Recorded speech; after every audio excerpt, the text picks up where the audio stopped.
There's a scene near the end of Adventure Time that I think about more than I probably should. It's the finale, September 3rd, 2018. The episode called Come Along With Me. Everything's falling apart. Golby, this ancient cosmic entity of pure chaos and discord, is literally tearing the fabric of Ooo apart. And in the middle of all this destruction, BMO starts singing. Just singing. This little living game console, sitting in the rubble. And the song is so simple, it almost hurts. And the thing is, it works. The music weakens Golb. Harmony, literal harmony, is the opposite of chaos. And I remember watching that for the first time and thinking, okay, this is a kids' show that just told me the meaning of life in 11 minutes, because that's what Adventure Time does. It sneaks philosophy past you while you're laughing at a talking dog stretching himself into the shape of a bulldozer. Tonight, we're going through all of it, the philosophy of Adventure Time. Not just the surface level stuff, not just, oh, it's about growing up, though it is, obviously. I'm talking about how this show, across 10 seasons and 283 episodes, built one of the most complete philosophical worldviews you'll find in any medium. We're talking existentialism, absurdism, the nature of identity, what it means to be good when good doesn't have a fixed definition. We're talking about how a post-apocalyptic cartoon about a boy and his magic dog managed to grapple with questions that Camus and Kierkegaard and the Stoics spent their entire careers trying to answer, and it did it in 11-minute episodes on Cartoon Network, while also having an episode where a character screams about lemons for 8 straight minutes. So if you're watching this late at night, get comfortable, because we're going to be here for a while. And if you haven't subscribed yet, it really does help us keep making these for you. Just hit that button, and we'll keep the lights on in this little corner of the internet. I want to start with something Pendleton Ward said in an interview that I think is the most honest and revealing thing any creator has ever said about their own show. When asked about the deep themes in Adventure Time, about the existentialism and the philosophy, Ward said, and I'm paraphrasing here, that he was never trying to do anything. He was just trying to make it funny. That's all he was ever thinking about, just making it fun and interesting for everyone to work on. He never thought about the deeper meaning. And here's what gets me about that, because I think that's actually the most philosophical thing he could have said. Think about it for a second. The creator of one of the most philosophically rich shows in television history says he wasn't trying to be philosophical. He was just trying to make something honest and fun. And in doing so, he accidentally created a show that tackles the biggest questions humans have ever asked. That's not an accident. That's what happens when you create authentically, when you stop performing depth and just live it. Ward grew up in San Antonio, Texas, born September 23rd, 1982. His mother Betty was an artist who worked with animators. He was drawing flipbooks in the first grade. He attended CalArts, where he became friends with J.G. Quintel, who would go on to create Regular Show. Before Adventure Time became a series, Ward worked on The Marvelous Misadventures of Flapjack as a writer and storyboard artist, alongside, among others, Alex Hirsch, who would go on to create Gravity Falls. And that Flapjack experience mattered. It was a storyboard-driven show where the artists wrote all the dialogue and drew all the action. Ward took that same philosophy into Adventure Time. The storyboard artists weren't just drawing scenes someone else wrote.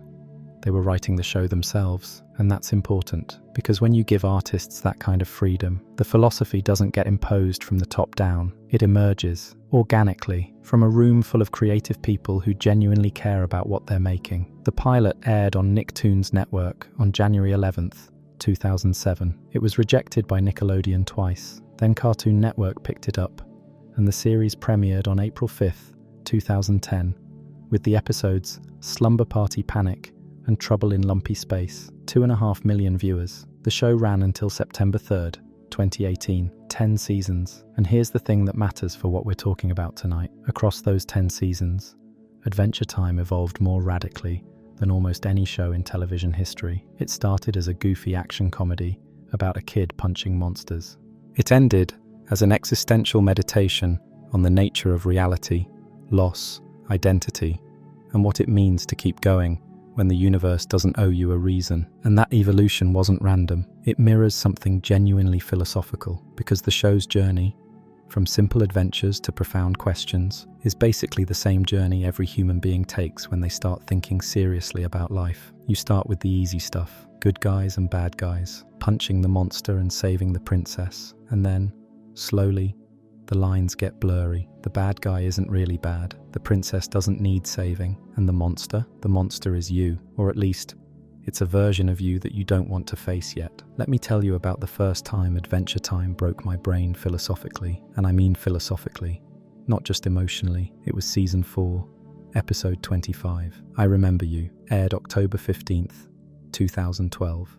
Written and storyboarded by Cole Sanchez and Rebecca Sugar. The setup is simple. The Ice King shows up at Marceline's house, wanting help writing a song. And through the episode, we discover that Marceline and the Ice King knew each other 1,000 years ago, when he was still Simon Petrikov, the man who found her crying alone in the ruins after the Mushroom War, wiped her tears, gave her a stuffed bear named Hambo. And in the present, Marceline finds a note Simon wrote to her before his mind was completely gone, begging her to forgive whatever he does under the crown's influence. The Ice King finds the same note and thinks it's song lyrics. He puts music to his own apology without knowing it's an apology. And Marceline, who has carried this for 1,000 years, sings along. Here's the philosophical question at the center of all of it. Is the Ice King still Simon Petrikov? This is the ship of Theseus, one of the oldest paradoxes in philosophy.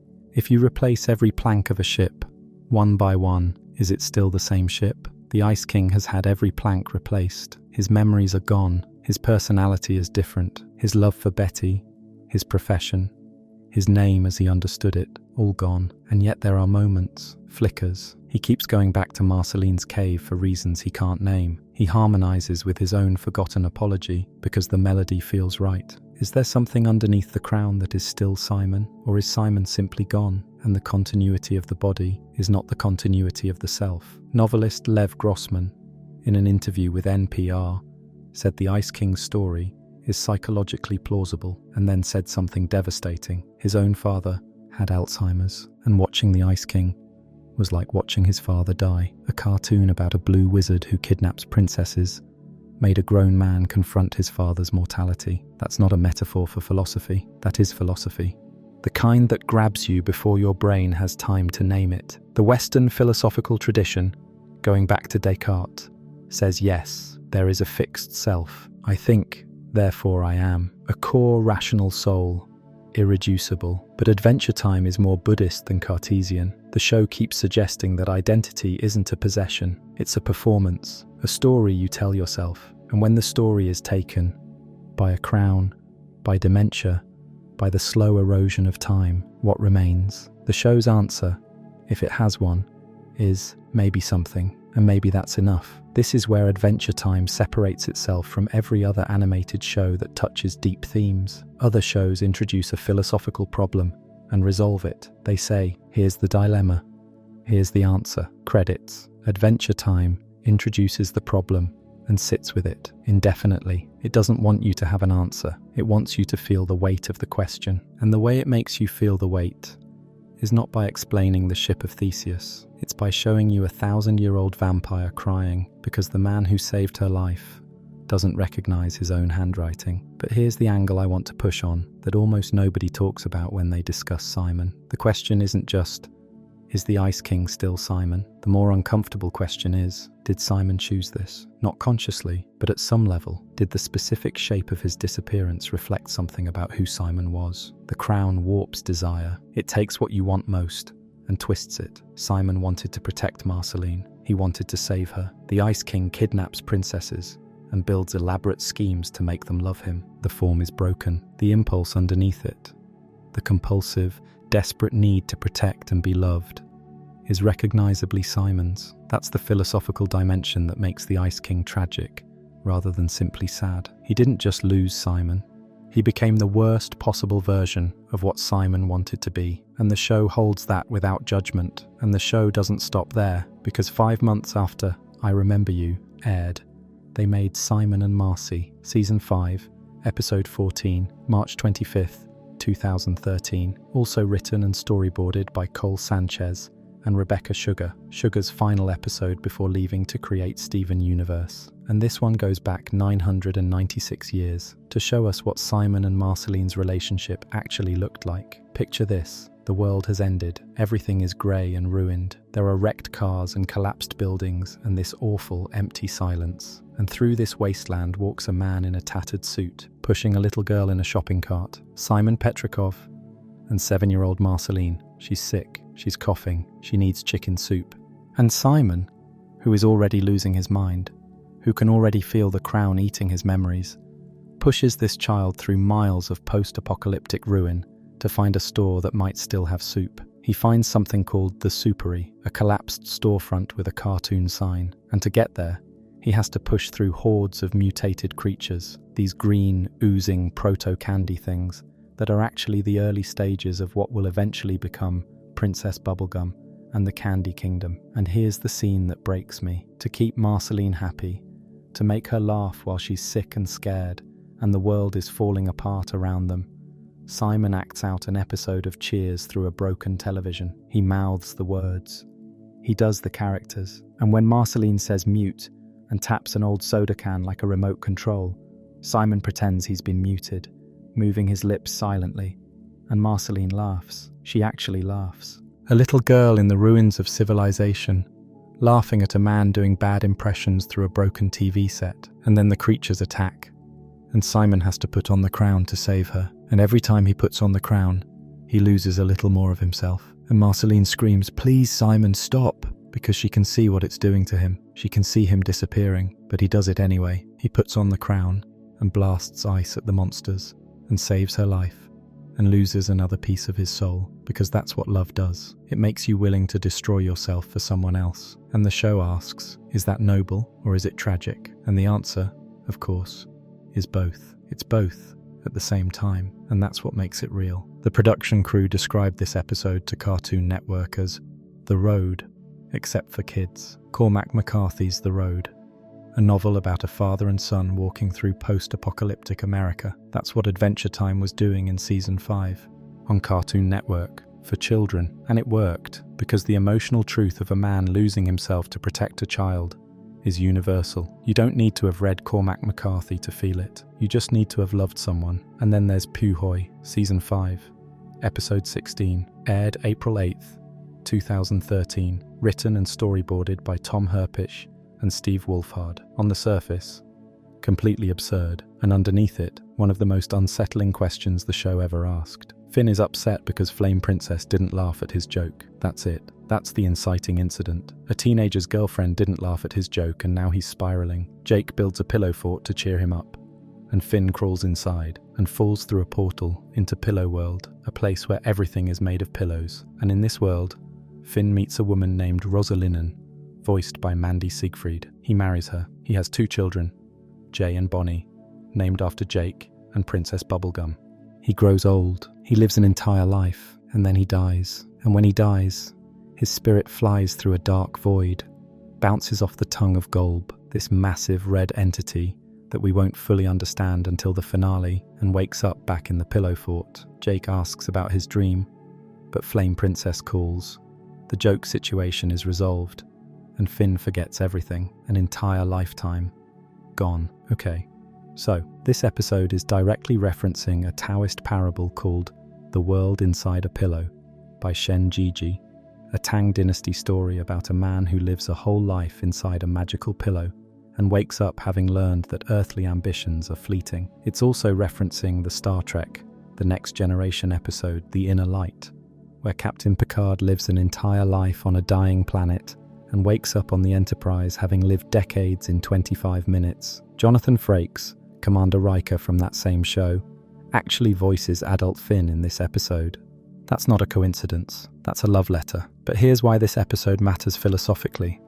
And here's what I've been building to. Picard, in The Inner Light, remembers his other life. He keeps the flute he learned to play there. It changes him. But Finn forgets. The moment he wakes up, the entire life he lived, the wife, the children, growing old, dying, evaporates like a dream. And the question the show is asking is brutal. If you live an entire life and then forget it, did it matter? Were those moments real? Did Jay and Bonnie exist? Did Finn's love for Rosalinen count? And the show, bless it, doesn't answer. It just shows Finn shrugging it off. because that's what humans do. We forget so much. Think about your own life for a second. Think about all the moments you've completely forgotten, the conversations, the people, the days that felt important at the time and then just dissolved.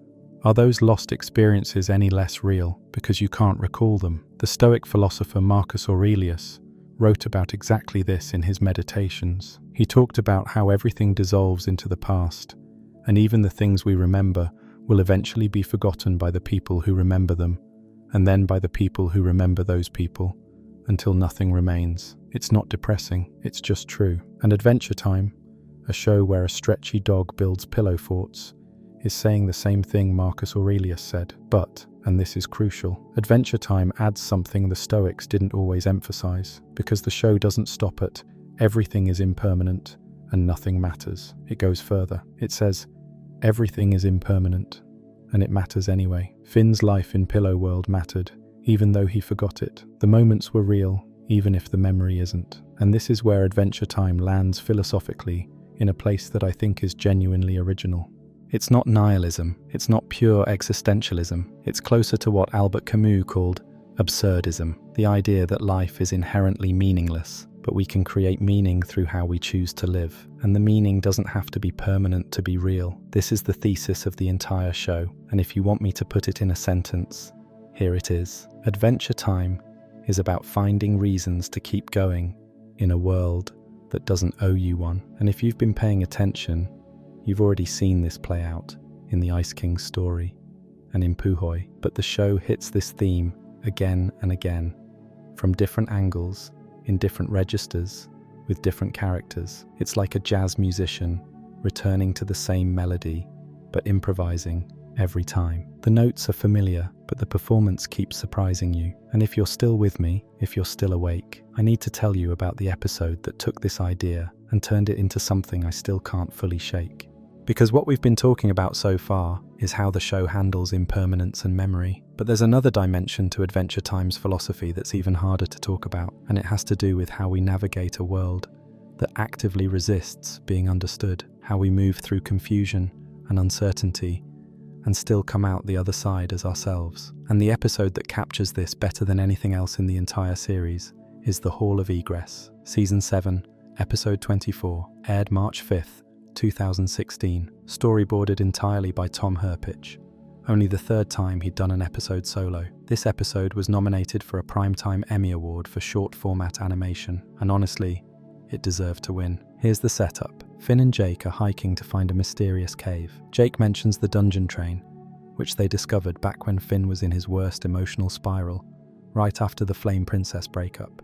And Finn goes, "Heh, yeah, that sucked." Just casually acknowledging one of the darkest periods of his life, the way people do when they've actually processed their trauma. They find the cave. Finn steps inside, triggers a trap, and the door slams shut behind him. Jake is locked outside. Finn is alone. He finds a hatch labelled Hall of Egress. He doesn't know what egress means at first, then remembers Princess Bubblegum once told him it means exit. He opens the hatch, walks through, and finds himself outside, back in Ooo. He opens his eyes, and he's back in the cave, standing in front of the hatch. He tries again, same thing. Every time he opens his eyes, he resets to the cave. And here's what I love about this. Here's the part that makes this episode one of the most sophisticated things I've ever seen in any medium, animated or otherwise. Finn tries to solve this logically. He keeps his eyes closed. He makes it out. He finds Jake.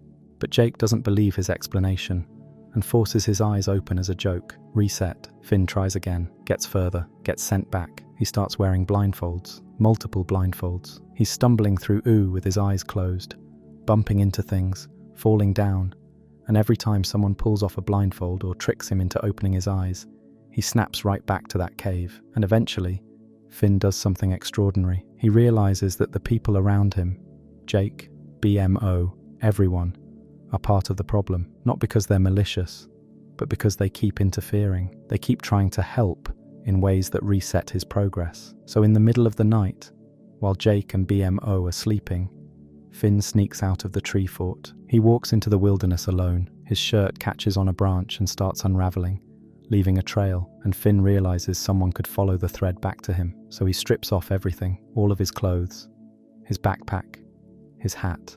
Everything that identifies him as Finn. He puts on animal skins. He ties 3 blindfolds over his eyes, and he walks, alone, blind, through kingdoms and forests and wilderness, for what appears to be weeks or months. His hair grows long, he gets dirty and bruised. He looks like a hermit, or a monk on pilgrimage. And then, finally, deep underground, he finds another hatch. He touches it, and he hears BMO's voice. Something's different, and Princess Bubblegum's voice. Hurry, Finn. At the seashell's center lies the cornucopia's smallest door, and he opens his eyes. And this time, he doesn't reset. He's out. He emerges from the cave right next to Jake, who's been waiting the whole time. For Jake, barely any time has passed at all. I need you to think about what just happened there for a second, because this is one of those episodes where I keep discovering new layers every time I revisit it, and I've watched it more times than I can count.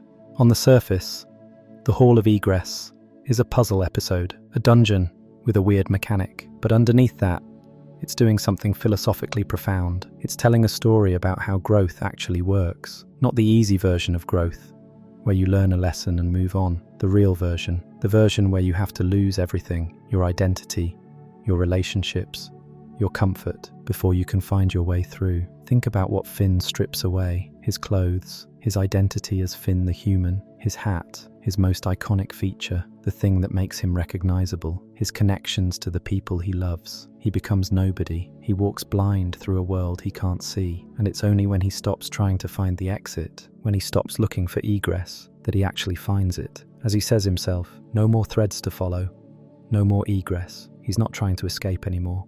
He's just moving forward, without knowing where he's going, without being able to see where he is. And that's when the door opens. This is literally Kierkegaard's leap of faith. The Danish existentialist argued that the deepest truths can't be reached through rational analysis alone. At some point, you have to jump. You have to let go of the things you think you know and trust that there's ground beneath you, even though you can't see it. Finn, blindfolded and stripped bare, is making that leap. He's not solving the puzzle with logic. He's solving it with surrender. But it's also deeply Zen Buddhist. There's a concept in Zen called mushin, no mind. It's the state where you stop thinking about what you're doing and just do it. It's the archer who stops aiming and lets the arrow fly. Finn stops trying to find the exit and the exit finds him. He stops performing the role of Finn the adventurer solving a dungeon and becomes something more fundamental. A being moving through space without attachment to outcome. And you know what's funny? Pendleton Ward probably didn't sit down and say, let's do a Kierkegaard episode. Tom Herpich probably wasn't reading Zen koans while storyboarding this. But it doesn't matter, because the philosophy is there, embedded in the storytelling, not as reference or illusion, but as lived experience. The episode doesn't mention Kierkegaard, it doesn't mention Zen, it just shows you a kid losing everything and finding himself. And if that's not philosophy, I don't know what is. I keep coming back to this idea, and I think it's the key to everything Adventure Time is doing, that the show's philosophy isn't imposed, it's emergent. It comes from honest storytelling about characters who feel real, in situations that feel emotionally true, even when those situations involve magic dogs and candy people and a talking game console. The philosophy isn't the point, the philosophy is the side effect, and that's why it hits so much harder than shows that try to be philosophical on purpose. And if you're enjoying this, subscribing really does make a difference. We put a lot of research and love into these, and every subscriber helps us keep going. Jake the dog is, on the surface, the comic relief sidekick, and I think he's the most underrated philosophical voice in the entire show. I have a theory about this that I've never heard anyone else bring up. Jake the dog is, on the surface, the comic relief sidekick. He's lazy, he's funny, he stretches into weird shapes, he loves sandwiches. He's the guy who, when faced with a cosmic wish-granting entity at the center of the multiverse, asks for a sandwich. That literally happens. Season 5 premiere, Jake the Dog, aired November 12th, 2012. Jake is in Prismo's time room, the center of the entire multiverse, with one wish that could alter reality itself, and he wishes for a sandwich. And Prismo, this all-powerful wish-granter, voiced by Kumail Nanjiani, has to physically stop him and say, essentially, dude, maybe use your wish on something important. And here's the thing that nobody talks about. Jake isn't stupid. Jake knows what's at stake. He knows Finn is trapped in an alternate reality where things are going badly. But Jake also knows something that Prismo doesn't, that panicking rarely helps, that rushing to fix things often makes them worse, and that sometimes the wisest thing you can do in a crisis is sit back, eat a sandwich, and trust that things will work themselves out. This is pure Taoism, like textbook Taoism. The Tao Te Ching, Lao Tzu's foundational text, is full of passages about the virtue of non-action, Wu Wei. Not laziness, not indifference, but the wisdom to know when doing nothing is the most powerful thing you can do. Jake embodies this constantly throughout the series. When Finn is spiraling about Flame Princess, Jake builds a pillow fort. When the world is ending, Jake takes a nap. When faced with his own mortality, and this is something Ward specifically mentioned in an interview, Jake just says, essentially, you have to deal with it.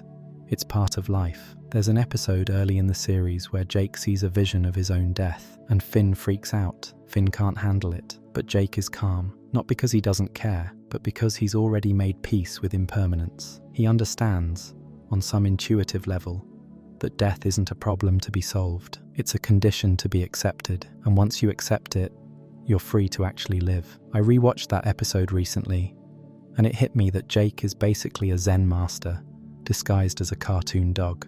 He's the character who has already reached the enlightenment that the other characters are struggling toward. Finn is on a journey of becoming. Princess Bubblegum is on a journey of control and letting go. Marceline is on a journey of processing pain. But Jake is already there. He's already where they're trying to get. And the thing that makes this work is that nobody in the show, and a lot of people watching, takes him seriously because he's a funny dog who likes sandwiches. But that's the point. The wisest person in the room doesn't look like the wisest person in the room. They look like they're goofing around because they are. Because goofing around is what wisdom looks like when it doesn't need to perform. Here's the thing I keep thinking about. In the Jake the Dog episode, Prismo has to basically coach Jake into making the right wish to save Finn. And the right wish turns out to be incredibly specific and clever. Jake wishes that the Lich's original wish had been for Finn and Jake to return home. It's a wish that rewrites another wish. And the Lich, this ancient, unstoppable force of death, is completely neutralized. Not by fighting him, not by some epic battle, by a wish about a wish, made by a dog who was sitting in a hot tub eating chips 5 minutes earlier. And Prismo warns Jake that his wishes always come with ironic consequences. A monkey's paw twist. So Jake has to be incredibly precise with his language. And I think this is Adventure Time commenting on something really important about philosophy itself. That the words you use matter. That how you frame a question determines what kind of answer you get. Prismo's wishes are like philosophical arguments. They work exactly as stated, but if you're sloppy with your premises, the conclusion will betray you. The Lich wished for the extinction of all life, and Prismo granted it, but only within the reality the wish created. Jake wished to rewrite the Lich's wish, and Prismo granted that too. The system is fair, the system is logical, but the system doesn't care about your intentions. It cares about your words. And isn't that how the universe works? The universe doesn't care what you meant. It responds to what you did. But let me pull back from the individual episodes for a second, because I want to talk about the biggest philosophical idea in Adventure Time, the one that ties everything else together. And it starts with the setting. Adventure Time takes place in the land of Ooo. It's bright and colourful and full of candy people and talking mountains and sentient video game consoles. It looks like the most delightful place you could ever imagine, and it was built on top of a nuclear apocalypse. The Mushroom War, named for the mushroom clouds of atomic detonation, destroyed human civilization. The world we know, our world, ended. And from the ashes of that destruction, this weird, magical, absurd new world grew. Candy people evolved from irradiated bubblegum. Mutants became new species. The Ice King was created by a magical crown that drove a good man insane. And Finn, a 12-year-old boy, is one of the last humans alive. Now here's what most people miss about this, and it took me years to understand it fully. The land of Ooo isn't a metaphor for hope after destruction. That's the easy reading. The deeper reading is that Ooo is a statement about the nature of existence itself, because what Adventure Time is saying is that the world is always post-apocalyptic. Every moment is built on the ruins of what came before. Every civilization grows from the ashes of the last one. Every person you are today is built on the death of the person you were yesterday. Destruction and creation aren't opposites. They're the same process, viewed from different angles, and the show doesn't just tell you this, it shows you. Season 6, Episode 24, Evergreen, aired January 15th, 2015, written and storyboarded by Tom Herpich and Steve Wolfhard. And this episode takes place 65 million years before the events of the show, during the age of dinosaurs. There's no Finn, no Jake, no Land of Oo. Instead, we follow a little mutated dinosaur named Gunther, voiced by Pamela Adlon. And yes, she basically does Bobby Hill's voice, and it's perfect, who serves as the apprentice to an ice elemental wizard named Urgence Evergreen, voiced by Tom Kenny, who also voices the Ice King. And the reason this episode matters so much is that it tells the origin story of the Ice King's crown. Evergreen created it. He designed it to grant the wearer's deepest wish, and his plan was to wear it himself and wish for the destruction of a comet that was hurtling toward Earth. A comet with green, horn-like flames. A comet that looked exactly like the Lich. But here's where it goes wrong, and here's where I need you to really picture this. Evergreen gets trapped under rubble. He can't reach the crown, so he tells Gunther to put it on. Just think about destroying the comet, Evergreen says. That's all you have to do, your deepest wish. But Gunther's deepest wish isn't to destroy the comet. Gunther's deepest wish, and this is the part that makes my chest tighten every time, is to be like Evergreen. That's all this little dinosaur wants, to be like his master, the master who stole his egg and mutated his brain, the master who promised to teach him magic and never did, the master who berated him and used him as a servant and never once showed him genuine affection, and Gunther loves him anyway. And when the crown reads Gunther's deepest wish, it transforms him into a miniature version of Evergreen, pale blue skin, long white nose, beard, and Gunther starts screaming, "Gunther, no!" over and over, because that's what Evergreen always said to him. That's Gunther's entire understanding of who Evergreen is. A powerful being who shoots ice and yells at people, and then the comet hits, and everything dies, and the crown sleeps for 65 million years, until an antiquarian named Simon Petrikov picks it up in northern Scandinavia. You see what the show just did? It connected the Ice King's madness, Simon's tragedy, to a little dinosaur who just wanted his master to love him. The crown doesn't make people crazy. The crown grants a wish that was set millions of years ago by a neglected child. Every person who wears the crown becomes Gunther's childish caricature of Evergreen. Simon didn't lose his mind to some random curse. He lost it to a child's broken heart, echoing across geological time. And here's the philosophical dimension that blows my mind every time I think about it. The other elementals, Candy, Fire, Slime, refused to help Evergreen stop the comet. They said these catalyst comets come every 1,000 years and always bring change. That's just how the universe works. Destruction and renewal, death and rebirth. The cycle continues regardless of what anyone does. And Evergreen, the control freak, the manipulator, the guy who froze his colleagues because they wouldn't cooperate. Evergreen couldn't accept that. He needed to control the outcome. He needed to stop the cycle. And his need for control is exactly what caused the disaster. If he'd taught Gunther magic, if he'd been a decent mentor, if he'd treated his apprentice with basic dignity, the crown would have worked correctly and the comet would have been destroyed. Instead, his cruelty echoed forward through millions of years of history, creating the Ice King, creating Marceline's pain, creating a cascade of suffering that all traces back to one wizard who couldn't be bothered to teach a dinosaur a spell. And if you're subscribed, you already know we love going this deep. If you're not, hit that button. It's the single best way to make sure we keep making these for you. This is Nietzsche. This is the eternal return. The idea that everything that happens has happened before and will happen again, and that the appropriate response to this isn't despair, but amor fati, love of fate. Accept what is, because what is includes both the beauty and the destruction. The catalyst comets in Adventure Time, these cosmic entities that hit the Earth every 1,000 years and bring radical change, are literally the eternal return made physical. They come, they destroy, they create, they leave, and then they come again.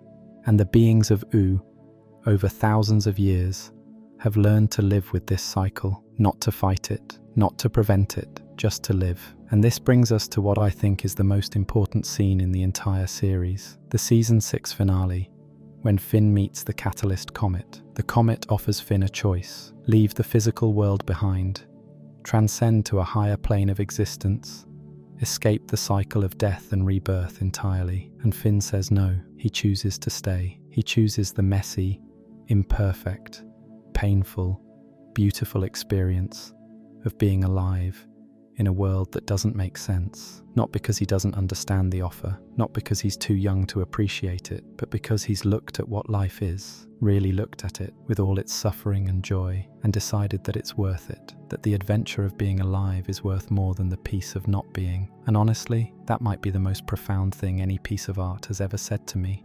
Because it's not saying life is great, it's not saying everything works out, it's saying, I've seen what life is, and I choose it anyway. I choose the confusion, and the heartbreak, and the loss, and the love, and the stupidity, and the wonder, because choosing it is the only meaning there is. Finn doesn't choose to stay because Ooh is perfect. He chooses to stay because choosing is the point. This is Camus. This is the myth of Sisyphus. Camus imagined the Greek king Sisyphus, condemned by the gods to roll a boulder up a hill for eternity, only for it to roll back down every time. And Camus wrote the line that I think about every single day: one must imagine Sisyphus happy, not because rolling the boulder is fun, not because there's a reward at the top, but because the act of rolling the boulder, the act of choosing to push, to try, to keep going, is itself the meaning. Sisyphus isn't happy despite his fate. He's happy because of it, because in the pushing, he's alive. He's doing something. He's asserting himself against an indifferent universe. And that assertion is everything. And Finn is doing exactly what Camus described: a kid in a world built on top of a nuclear apocalypse, choosing to keep going because what else are you going to do? Stop? Give up? The comet offered him that choice. And he said no. He said, I want to keep pushing. I want to keep feeling. I want to keep being confused and making mistakes and growing and hurting and laughing and crying and being alive. Because that's what adventure time actually means. It's not about fighting monsters. It's about choosing to be present in a world that doesn't owe you anything. I'm going to sit with that for a minute because I think it deserves the space. You know, I think one of the reasons Adventure Time resonates so deeply with people is that it never condescends. It never simplifies. It trusts its audience, kids included, to handle complexity, ambiguity, moral grey areas.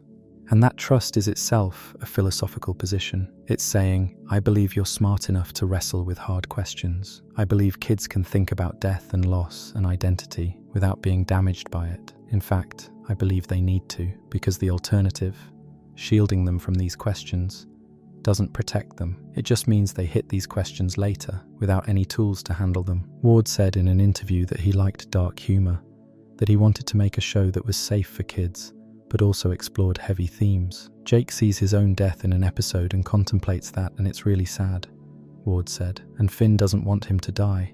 And Jake's like, you just have to deal with it. It's a part of life. That's not a throwaway line. That's the entire moral framework of the show in one sentence. You just have to deal with it. It's a part of life.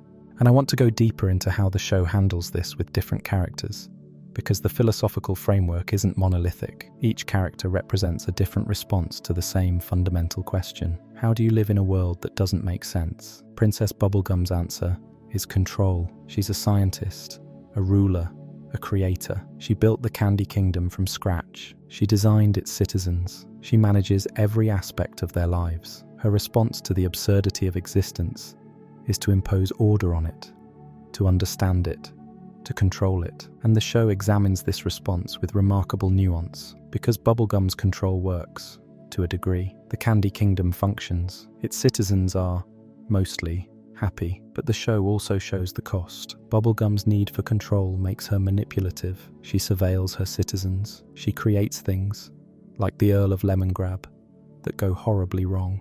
She pushes away people she loves because vulnerability threatens her sense of order. And here's what's philosophically interesting. Bubblegum's approach is essentially the Enlightenment Project, the belief that through science and reason and careful management, we can master the chaos of the natural world. And Adventure Time is sympathetic to this project, but also deeply skeptical of it, because the show keeps showing that no matter how much Bubblegum controls, chaos finds a way in. Golb exists, the Lich exists, love exists, and love is the most chaotic force of all. Bubblegum can design a kingdom, but she can't design her feelings for Marceline. She can engineer gummy bears, but she can't engineer away the fundamental uncertainty of being alive. And Marceline's philosophical position is completely different from Bubblegum's, and the tension between them is one of the most compelling things in the entire show. Marceline's response to the absurdity of existence is survival.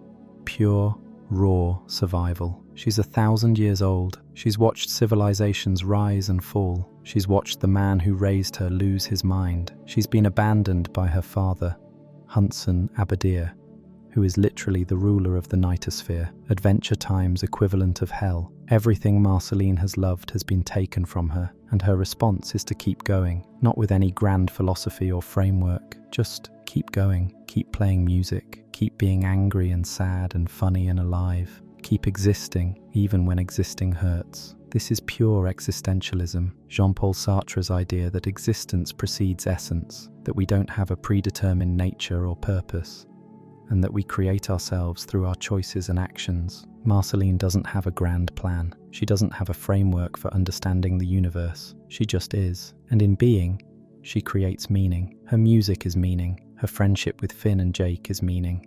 Her complicated, painful, beautiful love for Bubblegum is meaning. None of it is guaranteed, none of it is permanent, but she keeps choosing it, and that choice is everything. And if you've made it this far into this video, you already know this isn't a light analysis, but I think we need to go even deeper, because there's a dimension of Adventure Time's philosophy that rarely gets discussed, and it has to do with the show's relationship to time itself. Here's what I mean. Adventure Time is one of the only animated shows, maybe one of the only shows period, where the characters genuinely age. Finn starts the series as a 12-year-old boy. By the end, he's 16. His voice has changed. Jeremy Shadder, who voices Finn, actually grew up during the show's run, and his naturally deepening voice is reflected in the character. This isn't just a charming production detail.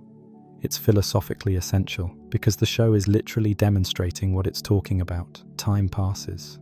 Things change. You can't go back. And the show uses this real passage of time to do something extraordinary. The early episodes, where Finn is 12 and the show is mostly goofy adventures, feel different from the later episodes on a bone-deep level. Not just because the writing matured, but because the character matured. And we, the audience, feel that maturation because we experienced it in real time. We didn't just watch Finn grow up, we grew up with him. And that's a completely different experience from watching a static character learn a lesson. This connects to what the philosopher Martin Heidegger called Dasein, literally being there. Heidegger argued that we can't understand existence in the abstract. We can only understand it from within, as beings embedded in time, thrown into a world we didn't choose, moving toward a death we can't avoid. Adventure Time doesn't explain Dasein, it performs it.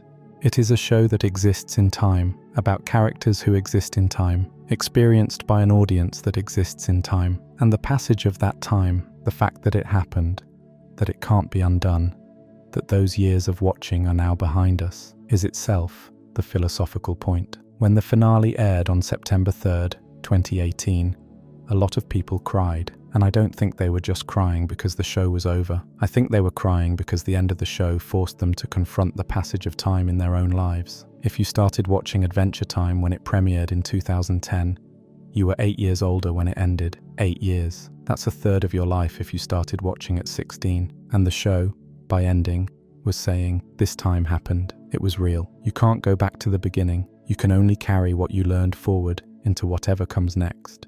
And that's what Rebecca Sugar's song in the finale is about. Time adventure. Sugar, who had left Adventure Time to create Steven Universe, came back specifically to write this one song. John DiMaggio, who voices Jake, said he was a wreck when he first had to sing it. And the song captures the entire philosophy of Adventure Time in a way that I think no analysis, including this one, can fully replicate, because the song isn't arguing a philosophical position, it's feeling one. And I keep thinking about how Pendleton Ward said he quit being showrunner during the 5th season because it was driving him nuts. He told Rolling Stone in 2014, "I quit because it was driving me nuts." He was naturally introverted, and interacting with and directing people every day was exhausting. Adam Muto took over as showrunner, and the show continued for 5 more seasons, evolving and deepening in ways that Ward himself might not have anticipated. And I think there's something philosophical about that too, about creating something that outgrows you, about planting a seed and watching it become a tree that you can't control. Ward didn't make Adventure Time alone. He couldn't have. The show was a collaborative effort of dozens of writers, storyboarders, animators, voice actors, all bringing their own experiences and perspectives and philosophies to the table, and the show is richer for it. This is actually one of the most Taoist things about the show's creation. Ward created the conditions for Adventure Time to exist, and then, partly by choice, partly by necessity, he stepped back and let it grow. He let other people's ideas and visions shape the show. He didn't control the outcome, and the result was something more complex, more beautiful, and more philosophically rich than any single person could have made alone. The best things in life are collaborative, they're emergent. They arise from the interaction of many different minds and hearts, and they can't be reduced to any one person's vision. If you're enjoying this deep dive and want more like it, subscribing really does help. Every subscriber is one more person saying, yeah, keep making these, and I promise we will. And then there's BMO. BMO might be the most philosophically interesting character in the entire show, and almost nobody talks about BMO in philosophical terms. BMO is a sentient video game console. That's it. That's the character description. A little box with a screen face who plays games and lives with Finn and Jake. And on the surface, BMO seems like pure comic relief. They sing little songs, they play pretend, they're adorable. But BMO is doing something philosophically radical that I think is easy to miss. BMO creates reality through play. BMO doesn't distinguish between imagination and reality. When BMO plays pretend, it is real to BMO. When BMO has a conversation with their reflection, who BMO calls football, it's a genuine interaction. BMO isn't pretending to have an imaginary friend. BMO is having a real relationship with an aspect of themselves that they've externalized and made autonomous. And the show never, ever treats this as a delusion or a problem. It treats it as BMO's way of being in the world, and it's just as valid as anyone else's. This is actually a pretty radical philosophical claim, because our culture tends to draw a hard line between real and imaginary, but BMO doesn't recognize that line. For BMO, the imaginary is real because it has real effects.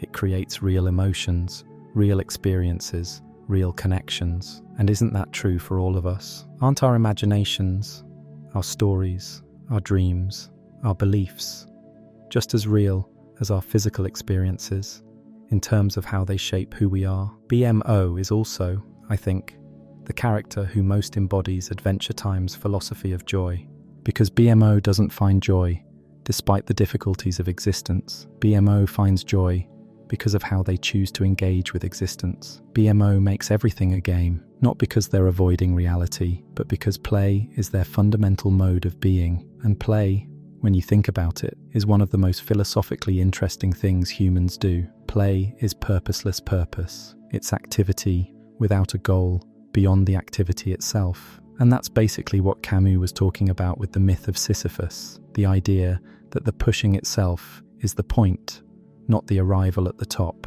BMO approaches every challenge with this delighted enthusiasm. And when things reset, when they fall apart, BMO just says, again. And I genuinely think there's something in that most philosophical texts miss, because philosophy tends to take itself very seriously. It treats the big questions with gravity and weight, and that's appropriate.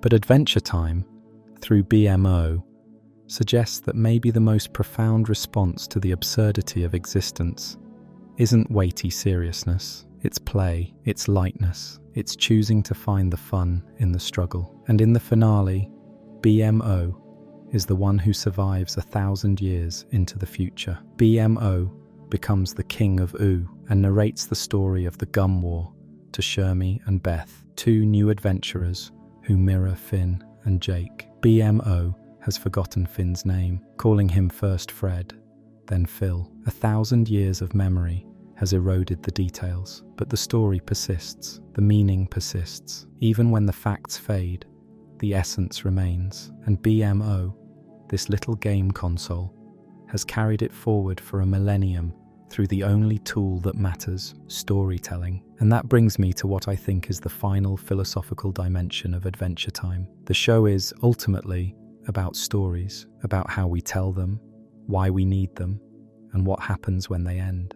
Think about the structure of the show. It starts with simple stories. Monster of the week, rescue the princess, beat the bad guy. And over 10 seasons, the stories get more complex, more ambiguous, more painful. The simple narratives break down. The heroes fail. The villains are sympathetic. The princesses don't need rescuing. And by the end, the show itself has become a story about the insufficiency of stories, about how no single narrative can capture the full complexity of being alive. But at the same time, the show affirms that stories are all we have. BMO tells stories to Shermie and Beth because that's how meaning is transmitted. Marceline writes songs because that's how she processes pain. The Ice King writes terrible songs because that's how the last fragments of Simon Petrikov express themselves. Even Finn, who starts as a simple hero in a simple story, eventually realizes that his own narrative is more complicated than he thought.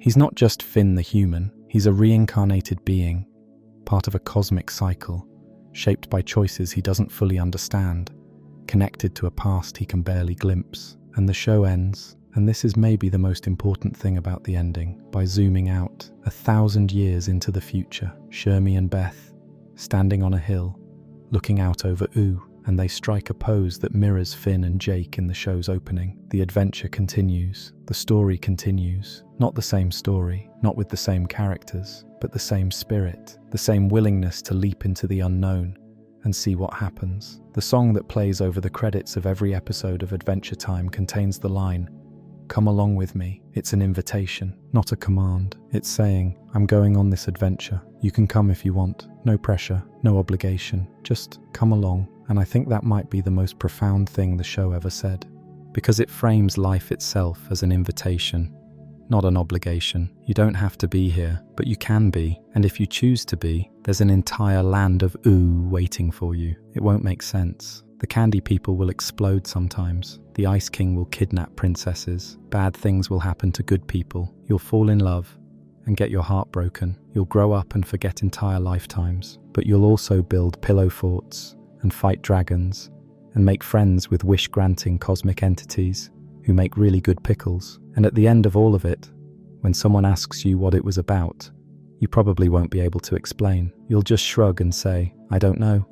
It was Adventure Time. The Lich gets overlooked in philosophical discussions about this show. Most people just see him as the scary villain, but the Lich is the most philosophically important antagonist in the entire series. The Lich is death, not metaphorically, literally. He's the embodiment of extinction, born from the mutagenic fallout of the mushroom bomb, a being whose entire purpose is the end of all life. When he reaches Prismo's time room in the season 4 finale, The Lich, his wish is simple and absolute, the extinction of all life. Not power, not control, not revenge, annihilation. And the way Ron Perlman voices him, this low, rumbling, ancient voice, is one of the most effective villain performances in animation. And the thing is, the show takes the Lich seriously. It doesn't undercut him with humor. It doesn't give him a sympathetic backstory. He's not misunderstood. He's not redeemable. He is what he is, the end of everything. And the reason that's philosophically important is that Adventure Time refuses to pretend that destruction doesn't exist. A lot of shows, especially kids' shows, pretend that the universe is fundamentally benign, that everything works out, that good always triumphs. Adventure Time doesn't do that. It says, destruction is real, death is real. The end of everything is a genuine possibility. And then it asks, given that, how do you choose to live? The Lich is the philosophical counterpoint to everything else in the show. Finn chooses life. The Lich chooses death. Jake embodies acceptance. The Lich embodies negation. BMO plays. The Lich destroys. And the fact that the show includes both, that it allows destruction and creation to coexist within the same narrative, is what makes it feel true. Because that's how reality works. There is a Lich in the real world. Climate change, nuclear weapons, pandemics, entropy itself, forces that don't care about our stories, or our meaning-making, or our philosophical frameworks. They just are. And the question of how to live in the face of those forces is the most important question there is. And Adventure Time's answer, given through Finn's choice to stay, through Jake's radical acceptance, through BMO's insistent play, through Marceline's music and Bubblegum's science, and Simon's fragments of love, the show's answer is, you live, you just live. Not because it'll work out, not because there's a guarantee, but because living is the only meaningful response to the possibility of not living. The Lich offers extinction, and the show offers everything else. Every dumb joke, every beautiful sunset over the Candy Kingdom, every time Jake stretches into a weird shape to make Finn laugh. That's the answer. It's not a grand philosophical treatise. It's a dog doing a silly voice, and that silly voice is the most profound thing in the world, because it exists, and one day it won't, and right now, in this moment, it does. I think about the Lich sometimes when I'm having a bad day, not in a dark way, in a clarifying way, because the Lich strips away all the noise, all the small worries, the career anxieties, the social media comparison spirals. The Lich doesn't care about any of that. The Lich says, none of this matters, and in a weird way, that's freeing, because if none of it matters in the cosmic sense, then you get to decide what matters in the personal sense. You get to choose your own meaning. And Adventure Time says, choose the pillow fort, choose the friendship, choose the adventure, choose the song. Now, I want to bring us back to something I mentioned earlier, because I think it's time to connect some threads. I talked about how I Remember You asks whether identity is fixed, and how Puhoi asks whether forgotten experiences are real, and how the Hall of Egress asks whether growth requires loss. These aren't separate questions. They're all facets of the same question, the question that sits at the heart of Adventure Time's philosophy. What endures? What endures when your memory is gone? What endures when your identity has been stripped away? What endures when the universe itself is cycling through destruction and creation, over and over, for eternity? Is there anything that persists through all of that? And Adventure Time's answer, I think, is love. Not romantic love specifically, though the show has that too, but love in the broadest sense. The force that makes Simon give a stuffed bear to a crying little girl in the ruins of civilization. The force that makes Jake build a pillow fort for his sad friend. The force that makes BMO sing a song in the middle of an apocalypse. Love is the thing that persists when everything else falls away. It's the signal in the noise. It's the melody that weakens Golb. And I know that sounds sentimental. I know it sounds like the kind of thing you'd find on an inspirational poster, but the show earns it. Adventure Time earns its sentiment because it never flinches from the darkness. It shows you the Lich. It shows you Simon losing his mind. It shows you Finn growing up and losing his arm and losing his dad and losing his innocence. It doesn't pretend the world is kind. And then, after all that darkness, it says, but love is still here. And that's not naive. That's radical. That's the most courageous philosophical position the show could take. In the finale, when Golb, the embodiment of chaos and entropy, is destroying Oo, the thing that weakens him is music, harmony, people singing together. And I keep coming back to the elegance of that. The opposite of chaos isn't order. Bubblegum tried order, and order wasn't enough. The opposite of chaos is harmony. People being in tune with each other, not perfect, not identical, just together, vibrating at frequencies that complement each other, making a sound that's greater than any individual voice. And that, I think, is the final philosophical statement of Adventure Time. The meaning of life isn't a thing you find, it's a thing you make. Together, with the people you love, in the face of everything that's trying to tear you apart. And it doesn't last forever. It doesn't have to. It just has to exist, right now, in this moment, in the sound of voices, singing together against the void. Okay, I need to take a breath, because I've been going pretty hard for a while, and I want to make sure we're all still here. If you're falling asleep, that's totally okay. That's what this is for. But if you're still awake, I want to go somewhere a little different. I want to talk about how the show handles the concept of good and evil, because this is another area where Adventure Time is doing something genuinely subversive. In the early seasons, Adventure Time has a pretty clear moral framework. Finn is good, the Ice King is bad, monsters are bad, punching monsters is good. This is the worldview of a 12-year-old, and the show presents it without irony, because that's genuinely how a 12-year-old sees the world. Good guys fight bad guys. It's simple, it's satisfying. And then, slowly, almost imperceptibly, the show starts complicating this. The Ice King isn't bad. He's sick. He's a good man who lost himself to a magical curse. And Finn, who spent seasons punching him, has to reckon with the fact that the villain he's been fighting is actually a victim. That's a hard thing for a kid to process, that the person you've been told is evil is actually suffering. And it doesn't stop there. Flame Princess isn't evil. She was raised to believe she was. Magic Man isn't evil. He's grieving. The Lich is evil. Yes, but even the Lich is transformed, in one reality, into a giant baby named Sweet Pea, who is raised by tree trunks and Mr. Pig and grows up to be good. The embodiment of death itself can be turned into something innocent if given the right conditions. What does that say about evil? Is it inherent? Is it circumstantial? Can it be healed? The show's answer, consistently, is that evil isn't a permanent state. It's a response to conditions. The Ice King isn't evil.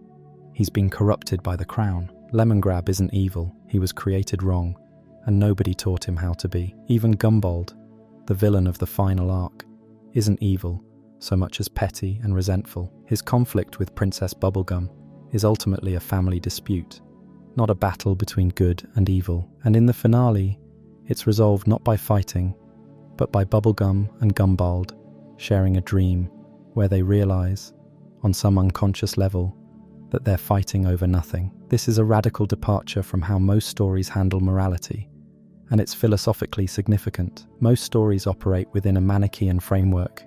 There's good, there's evil, and the two are fundamentally different and opposed. Adventure Time rejects this. It says, the line between good and evil runs through every person, not between people. And the appropriate response to wrongdoing isn't punishment or destruction. It's understanding. It's asking, what happened to this person that made them this way? And can we change the conditions that created them? This is restorative justice. Philosophically speaking, it's the idea that the goal of justice isn't to punish the wrongdoer, but to heal the harm, to restore the community to wholeness. And it's deeply embedded in the fabric of Adventure Time. Think about how many times Finn's enemies become his friends. Think about how the Ice King goes from villain to tragic figure to, in the finale, someone who's genuinely trying to help. Think about Marceline, who starts as an antagonist in Evicted and becomes one of the most beloved characters in the show. Adventure Time keeps saying, nobody is beyond redemption, nobody is permanently broken, and even if they are, our job isn't to destroy them, it's to understand them. And that understanding, that empathy, is itself a form of love. I want to bring up one more thing before we start wrapping this up, because I think it's important, and I've genuinely never heard anyone else talk about it. Adventure Time has a philosophy of art. Think about how much music there is in this show. Songs are everywhere. Marceline's songs, BMO's songs, the Ice King's terrible songs. Rebecca Sugar, who worked on the show as a writer and storyboard artist before leaving to create Steven Universe, wrote many of the show's most iconic songs. And music in Adventure Time isn't just entertainment, it's philosophy in action. When Simon Petrikov is losing his mind, the last things he can hold on to are fragments of songs. When Marceline is processing 1,000 years of pain, she writes a song. When BMO wants to comfort Jake during the literal end of the world, BMO sings Time Adventure. And in the finale, it's music, harmonious voices singing together, that defeats GOLB.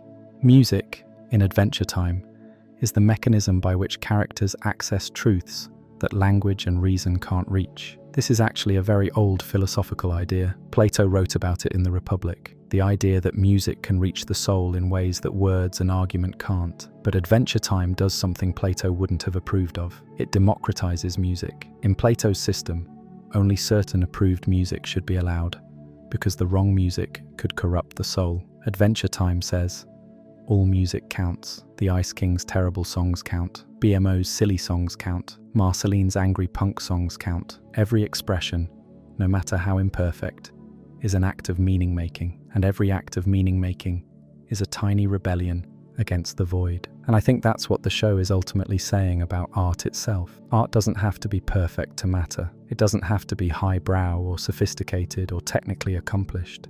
The Ice King writes the worst songs in OO, and they still carry fragments of Simon's love for Marceline. BMO sings off-key, and it still weakens GOLB. The form doesn't matter. What matters is the intention behind it, the reaching, the trying, the choosing to create something, anything, in a world that's constantly threatening to destroy everything. And that, honestly, is why I make these videos. Not because I think my analysis is perfect, not because I think I've figured Adventure Time out, nobody has, but because the act of trying, of sitting with a show I love and asking, what does this mean, is itself meaningful. It's my boulder, it's my song, it's my way of asserting that this matters, that art matters, that paying attention to the things we love is one of the most important things we can do with our time. Okay, let me bring this home. I started tonight by talking about BMO singing in the ruins. And I want to end there too, because I think that image captures everything we've talked about. Here's a little sentient game console, sitting in the middle of destruction, singing a simple song, not because it'll save the world, not because anyone asked, but because singing is what BMO does. It's who BMO is. And in that moment, in the middle of chaos and terror and the literal disintegration of reality, BMO's song is the most powerful thing in the universe. Not because of what it does, because of what it means. It means, I'm still here. I'm still choosing to make something beautiful. The world is ending, and I'm singing anyway. Adventure Time ran for 10 seasons and 283 episodes. It won 8 Primetime Emmy Awards and a Peabody Award. It was called the trippiest show on television and the most inventive cartoon since The Simpsons. It spawned 2 spin-offs, Distant Lands and Fiona and Cake. It changed what animated television could be, proved that children's programming could be complex and emotionally resonant and philosophically sophisticated, without ever losing its sense of fun. It grew up with its audience and trusted them to handle the hard stuff. And it ended, not with a bang or a whimper, but with an invitation. Come along with me. Adventure Time is about finding reasons to keep going in a world that doesn't owe you one. It's about choosing the adventure, choosing the mess, choosing the pain and the beauty and the confusion and the love. It's about rolling the boulder up the hill and imagining yourself happy. It's about singing in the ruins. It's about building a pillow fort and falling through into another world and living an entire life and waking up and forgetting it all and being okay with that. It's about a man who lost his mind, but whose love survived anyway, in fragments, in terrible songs, in a stuffed bear given to a little girl 1,000 years ago. And if you're still awake, if you're lying in the dark listening to my voice and thinking about all of this, I hope you take something from it. I hope you take the simplest, most important thing the show ever said. It's okay to not know what you're doing. It's okay to be confused. It's okay to be sad and scared and uncertain. Everyone is. Finn is. Jake is. Marceline is. Even Princess Bubblegum, with all her science and all her control, is terrified of the things she can't manage. And that's okay, because you're here, you're alive, and that, in itself, is enough. Not forever, but for right now, and right now is all there is. Thank you for spending this time with me tonight. I mean that. These deep dives take weeks to research and put together, and the fact that you chose to spend your time here with this means more than you know. If you want to support the channel, subscribing and sharing this video is the best way to do it. And if you can't sleep, well, that's what the next video is for. And that leads me to something I've been wanting to talk about for a while now, Lemon Hope. Because Lemon Hope might be the single most uncomfortable character Adventure Time ever created. And the reason he's uncomfortable is because he forces you to confront something about yourself that you really don't want to confront.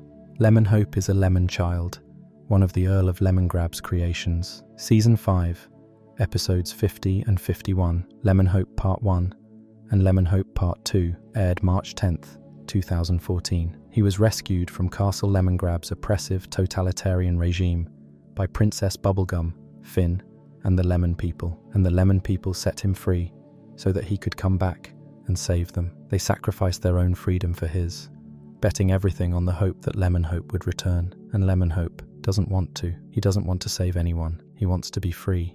And when Princess Bubblegum lectures him about responsibility, about duty, about the debt he owes to the people who freed him, Lemon Hope says something that stopped me cold the first time I heard it. They set me free, and free means I decide what I do, not them and not you. And here's the thing that makes this episode so philosophically uncomfortable. He's right. He is, technically, logically, philosophically right. Freedom means freedom. It means the ability to choose, even when your choice is selfish, even when your choice hurts people. If freedom only applies when you make the right choice, it isn't really freedom at all. It's just a different kind of cage with better lighting. But he's also wrong, because absolute freedom, freedom without responsibility, Freedom without connection to others is just another word for isolation, and the show makes this painfully clear. Lemon Hope wanders into the desert alone, seeking freedom, and nearly dies.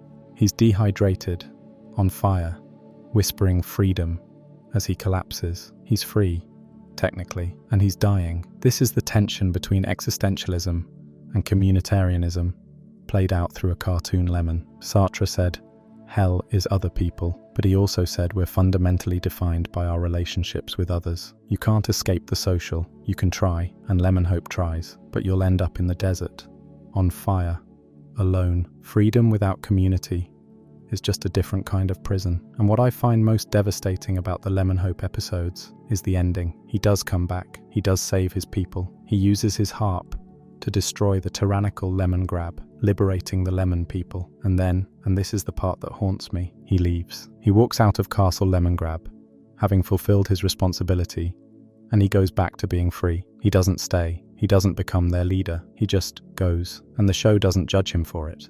It shows him wandering the world, growing old, and eventually, centuries later, as an elderly lemon man, returning to a ruined, abandoned candy kingdom to sleep in the room Princess Bubblegum made for him, alone. Is that a happy ending? I genuinely don't know, and I think that's the point. Lemon Hope got what he wanted, freedom. But freedom, the show suggests, is expensive. The price of total independence is total solitude, and whether that trade is worth it is a question the show leaves entirely up to you. If you're watching this at 2 a.m., think about that for a second. Think about the times in your own life when you've chosen freedom over connection, when you've walked away from something, a relationship, a job, a community, because staying felt like a cage. Was it worth it?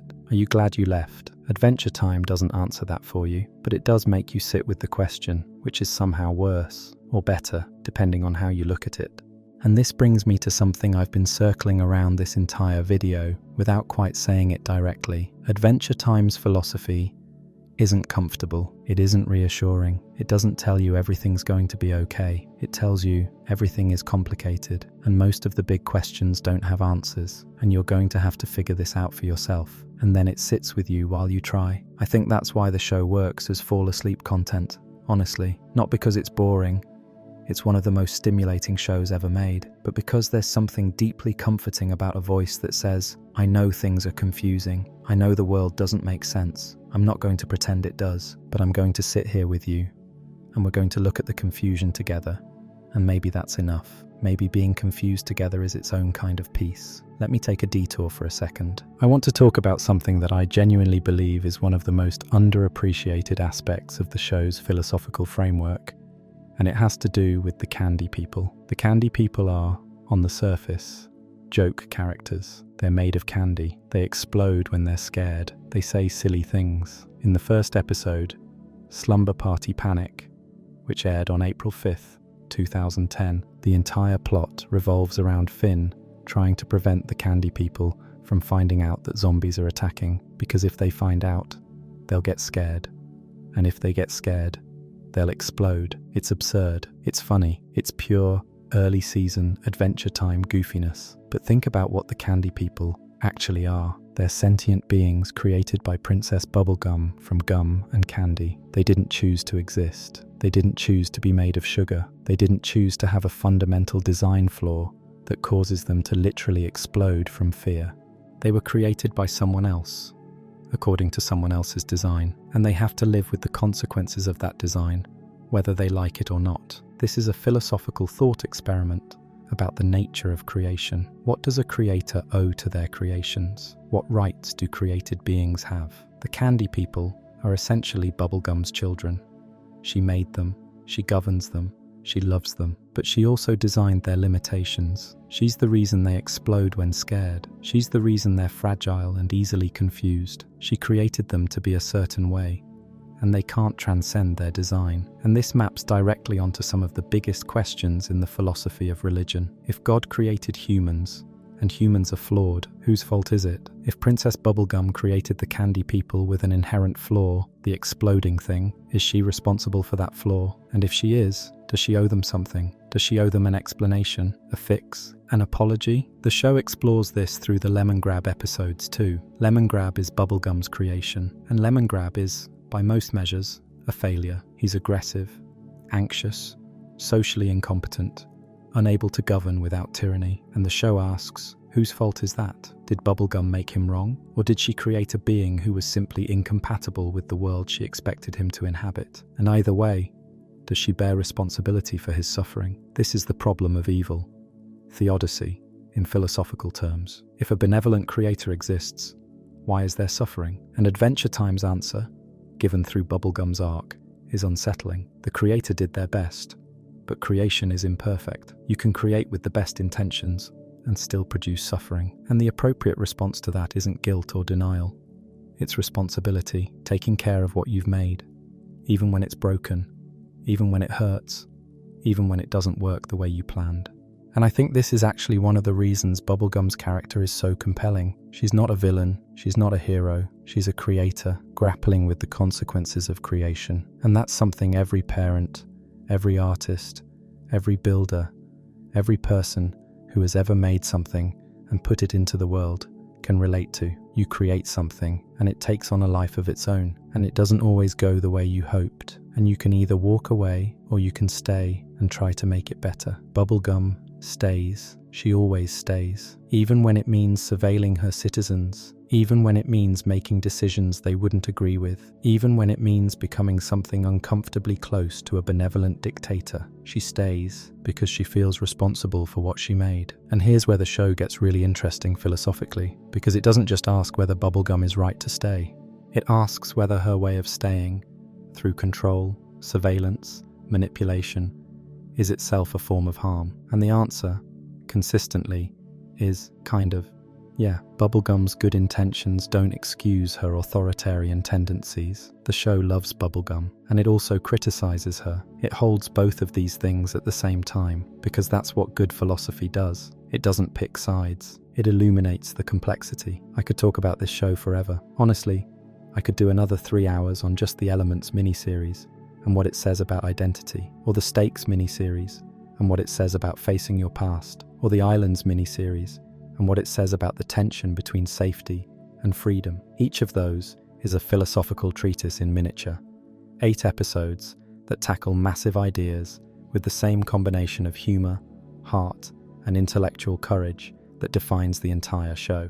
But I'm going to resist that urge, because this video is already long enough to qualify as a small audiobook, and I think we've covered the essential ground. So let me actually bring this home this time, for real. Adventure Time premiered on April 5th, 2010. It ended on September 3rd, 2018. In between, it created a world, a rich, complex, philosophically dense world that millions of people carry with them, not in the way you carry a fact or a lesson, in the way you carry an experience. Watching Adventure Time isn't like reading a philosophy textbook. It's like living through a philosophical education. You enter as a kid watching a goofy cartoon.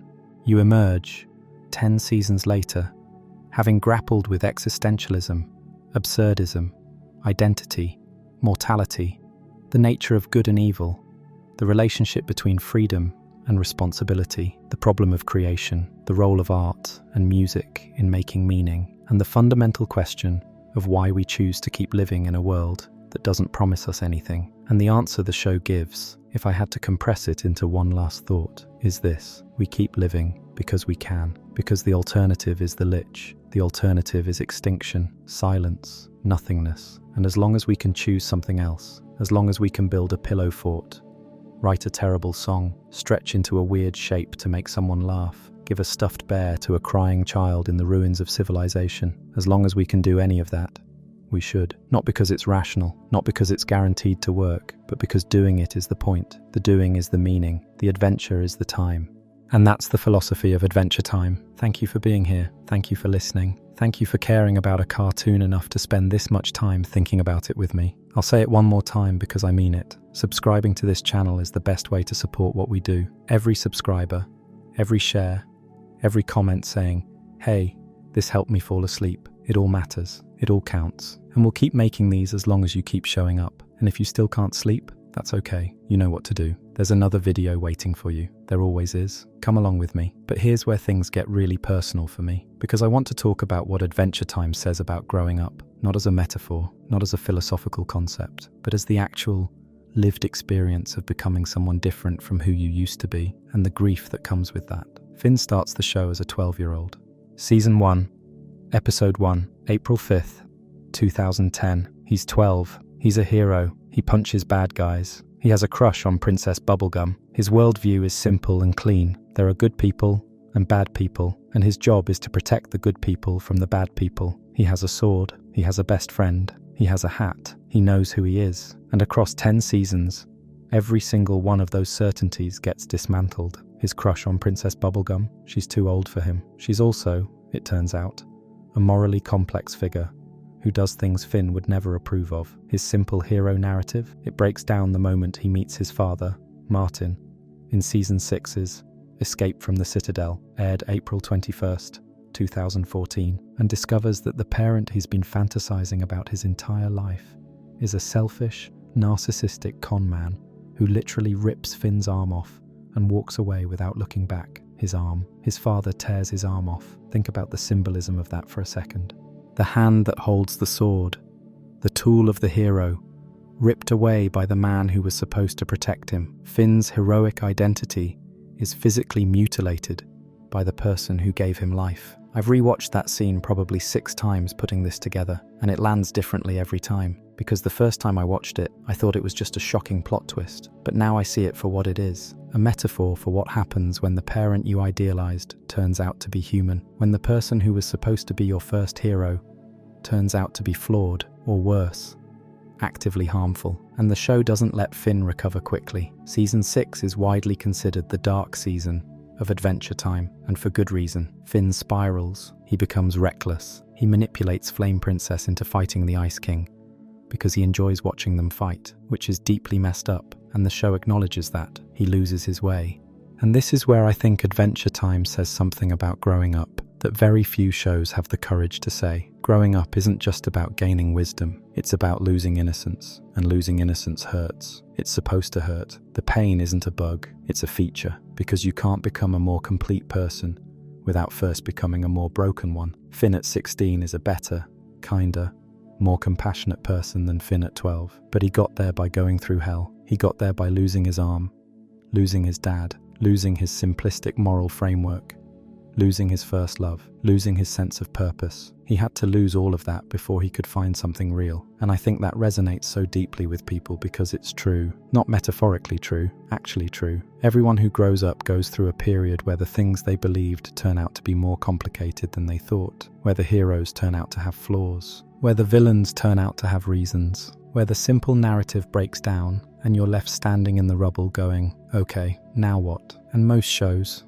most stories, period, rush past that moment. They get you to the now what and immediately give you the answer. Adventure Time doesn't. It sits in the rubble with you. It lets you feel the confusion. It says, this is part of it. This is supposed to happen. You're not broken. You're just growing. Season 6 has an episode called Breezy. Season 6, Episode 6, aired June 5th, 2014. In this episode, Finn has lost his arm and is trying to fill the void with superficial relationships. He's going around kissing different princesses, trying to feel something, anything, and it's uncomfortable to watch because Finn, the pure, good, heroic kid we've been rooting for, is acting like a jerk. He's using people.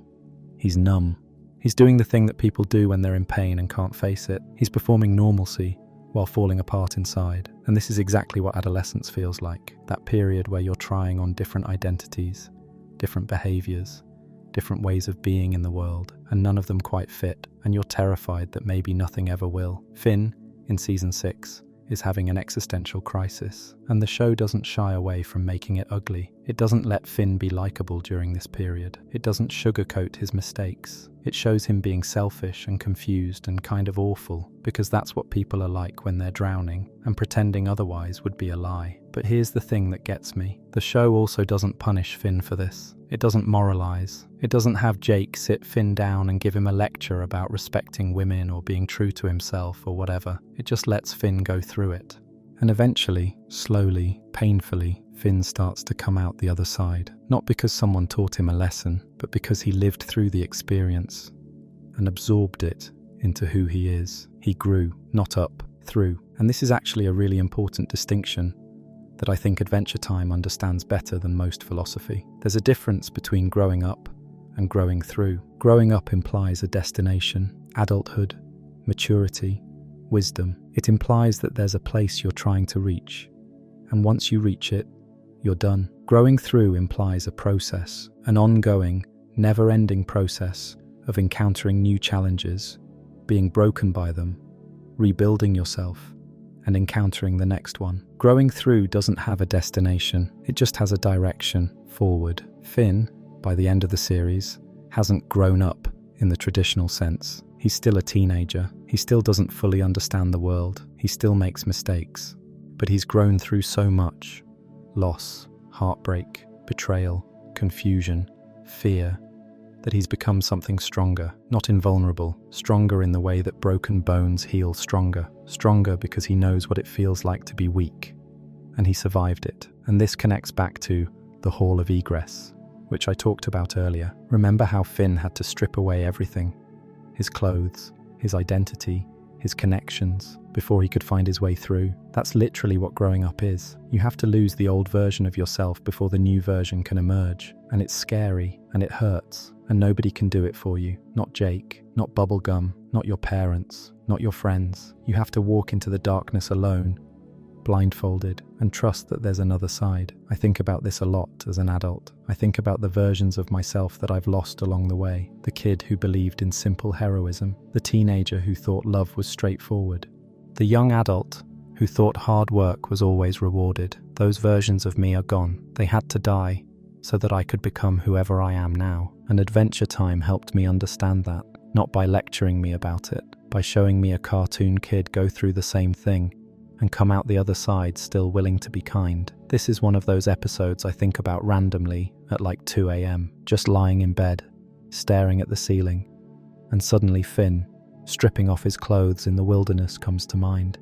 And I think, yeah, that's it. That's what it feels like. Let me shift gears one more time and talk about something that I think completes the philosophical picture of Adventure Time. I want to talk about the show's relationship to nihilism, and specifically about how the show stares nihilism directly in the face and chooses something else. Nihilism is the philosophical position that nothing has inherent meaning. There's no God, no purpose, no cosmic plan.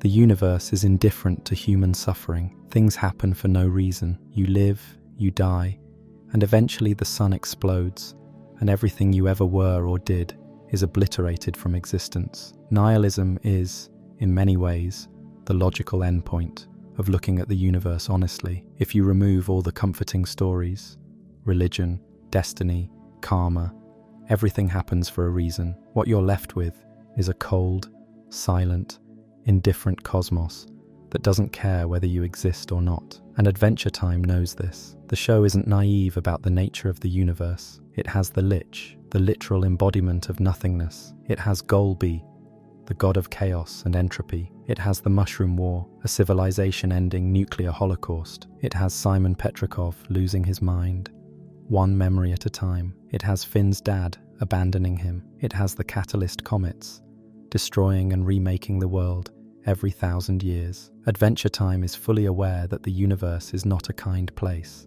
It looks at the void and acknowledges, yeah, that's there. But here's where the show does something genuinely courageous. It looks at the void and says, so what? So what if nothing has inherent meaning? I'll make my own meaning. I'll build a kingdom out of candy. I'll write a song about my feelings. I'll stretch into the shape of a bulldozer and carry pillows for my sad friend. The meaning isn't out there, waiting to be discovered. The meaning is in here, in the choices I make, in the relationships I build, in the songs I sing, and the adventures I have, and the moments I choose to be present for. This is what Camus was getting at with Sisyphus. It's what Sartre was getting at with radical freedom. It's what Viktor Frankl was getting at in Man's Search for Meaning when he wrote, from a Nazi concentration camp, that the last human freedom is the freedom to choose your attitude in any given set of circumstances. Adventure Time, a cartoon that airs on Cartoon Network between 7 and 8 p.m. on Mondays, is saying the same thing. The universe doesn't care. Choose to care anyway, not because you have to, because you can. And I think that's why the show ends the way it does. Not with a victory over evil, not with everything being fixed, but with the adventure continuing. Shermie and Beth, 1,000 years in the future, standing on a hill, looking out over a changed, but still beautiful the same pose as Finn and Jake, the same spirit, different people, same choice. Let's go. Let's see what's out there. Let's have an adventure. Not because the universe promised us a happy ending, but because we're here and we're alive. And what else is there to do? I want to say one more thing about time, specifically about how the show handles the passage of time, because I think it's doing something that borders on genius, and most people don't notice it. Adventure Time doesn't just age Finn.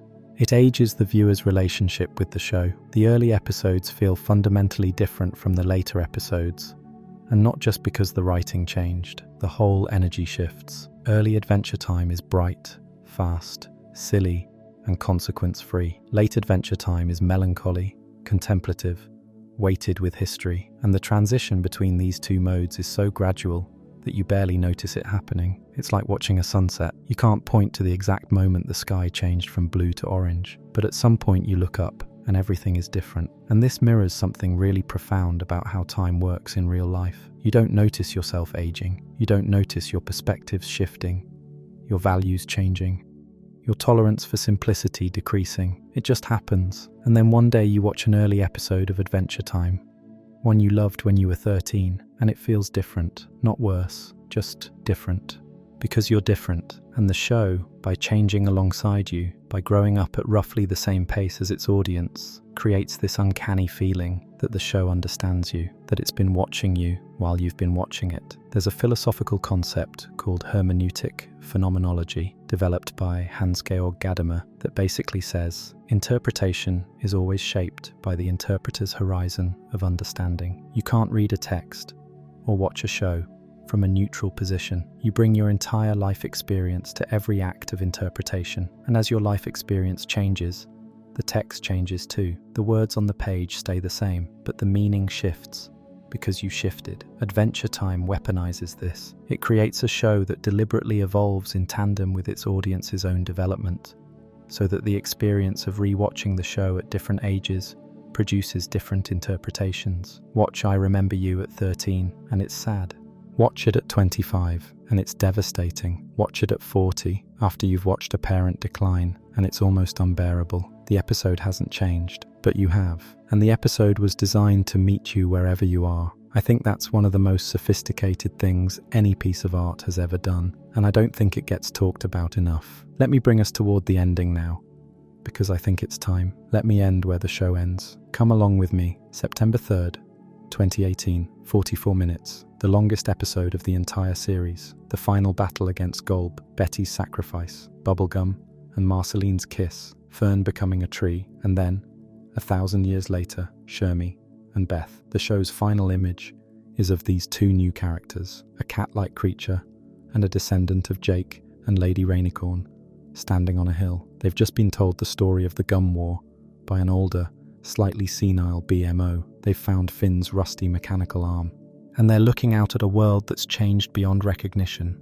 a world where the Candy Kingdom is abandoned and the tree fort has grown to impossible heights, and everything that Finn and Jake knew is gone. And they strike a pose, the same pose as the opening credits, fist bump, ready for adventure. And you know what the show is saying? It's saying the adventure doesn't end, not because the same people keep adventuring, but because new people keep choosing to adventure. The spirit persists, the choice persists. 1,000 years from now, someone will stand on a hill and look out at a confusing world and choose to walk into it, not because they know what they'll find, but because the walking is the point. Adventure Time is about finding reasons to keep going in a world that doesn't owe you one. I've said that a few times now. But I think the full version of that thesis is this. Adventure Time is about finding reasons to keep going in a world that doesn't owe you one, and about trusting that even when you can't find those reasons, they're still there. In a sandwich shared with a friend, in a terrible song written by a man who's forgotten his own name, in a pillow fort built on a stormy night, in the sound of someone's voice saying, "Come along with me." It's there, the meaning, it's always there. You just have to choose to see it. But before we get to the close, there's something else I need to dig into. I want to spend some time on something I've been thinking about for weeks, and it's this. Adventure Time has a theory of knowledge, an epistemology, and it's one of the most interesting things about the show that nobody ever talks about. Here's what I mean. In most stories, characters gain knowledge, and that knowledge helps them. Information is power. Knowing things is always better than not knowing things.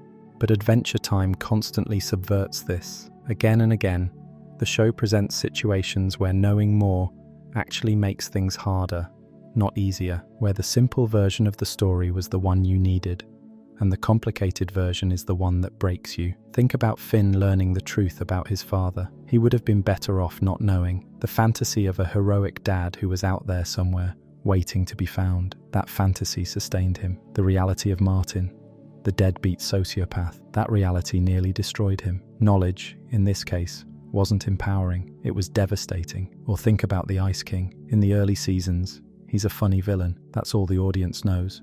And that's all Finn knows. And honestly, Finn was better off not knowing Simon's backstory, because once you know it, you can never go back to laughing at the Ice King the same way. The knowledge transforms the experience, and that transformation isn't entirely positive.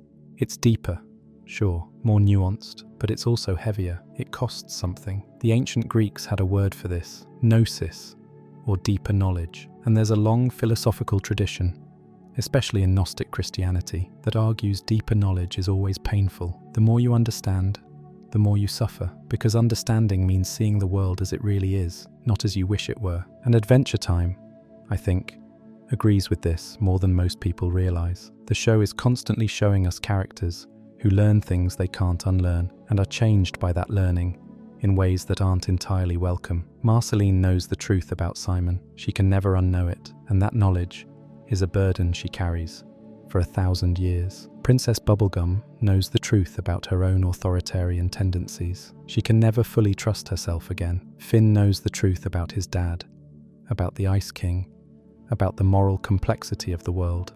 And that knowledge has turned the simple hero into something more complicated and, in some ways, sadder. But, and this is where the show gets really interesting, it also suggests that this painful knowledge is necessary, that you can't become fully human, fully alive, fully yourself, without going through the pain of understanding. The candy people explode when they're scared, but the show implies that this is because they don't know enough. They're sheltered. They live in a bubble of ignorance maintained by Bubblegum's protective instincts. And while that ignorance keeps them safe, it also keeps them fragile. The characters who know the most, Marceline, Bubblegum, Jake, Finn, by the end, are also the most resilient. Not because knowing is comfortable, but because knowing gives you the tools to cope with reality as it actually is, rather than as you wish it were. This is basically the central argument of the Enlightenment, right?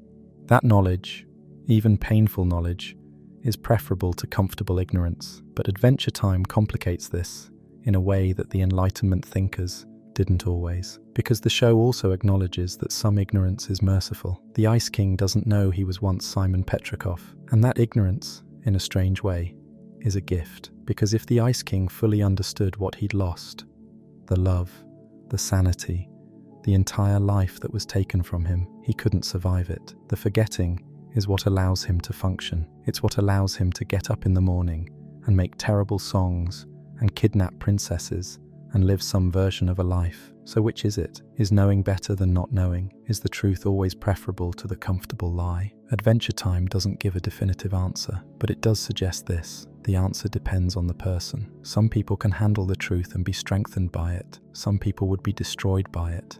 And the compassionate thing, the philosophical thing, the human thing, is to let each person arrive at truth at their own pace. You can't force enlightenment on someone. You can only create the conditions for them to find it. And if they never do, that's okay too. There's dignity in ignorance, if the ignorance is chosen and not imposed. And here's where I want to connect this back to the show's relationship with its audience, because I think this is one of the most intentional things Adventure Time does. The show doesn't explain itself.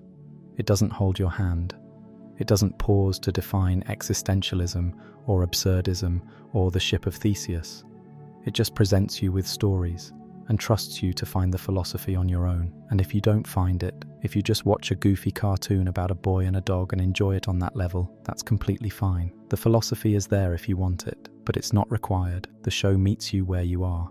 This is, I think, the most deeply philosophical thing about Adventure Time. Not any individual theme or idea, but the way it presents those themes and ideas, with openness, with generosity, with the trust that the audience, whether they're 8 or 38, will take from the show what they need. And what they need might be different from what someone else needs. And that's okay, because the show, like the universe it depicts, is big enough to contain multitudes. I want to talk about one more episode before we finally wrap this up. And it's an episode that I think demonstrates everything I've been talking about in Microcosm. It's Season 4, Episode 7, In Your Footsteps, aired August 6th, 2012. This is the episode where a bear starts imitating Finn, following him around, copying his movements, wearing his clothes. And Finn is initially annoyed, then amused, then disturbed, because the bear isn't just copying his actions, the bear is copying his identity.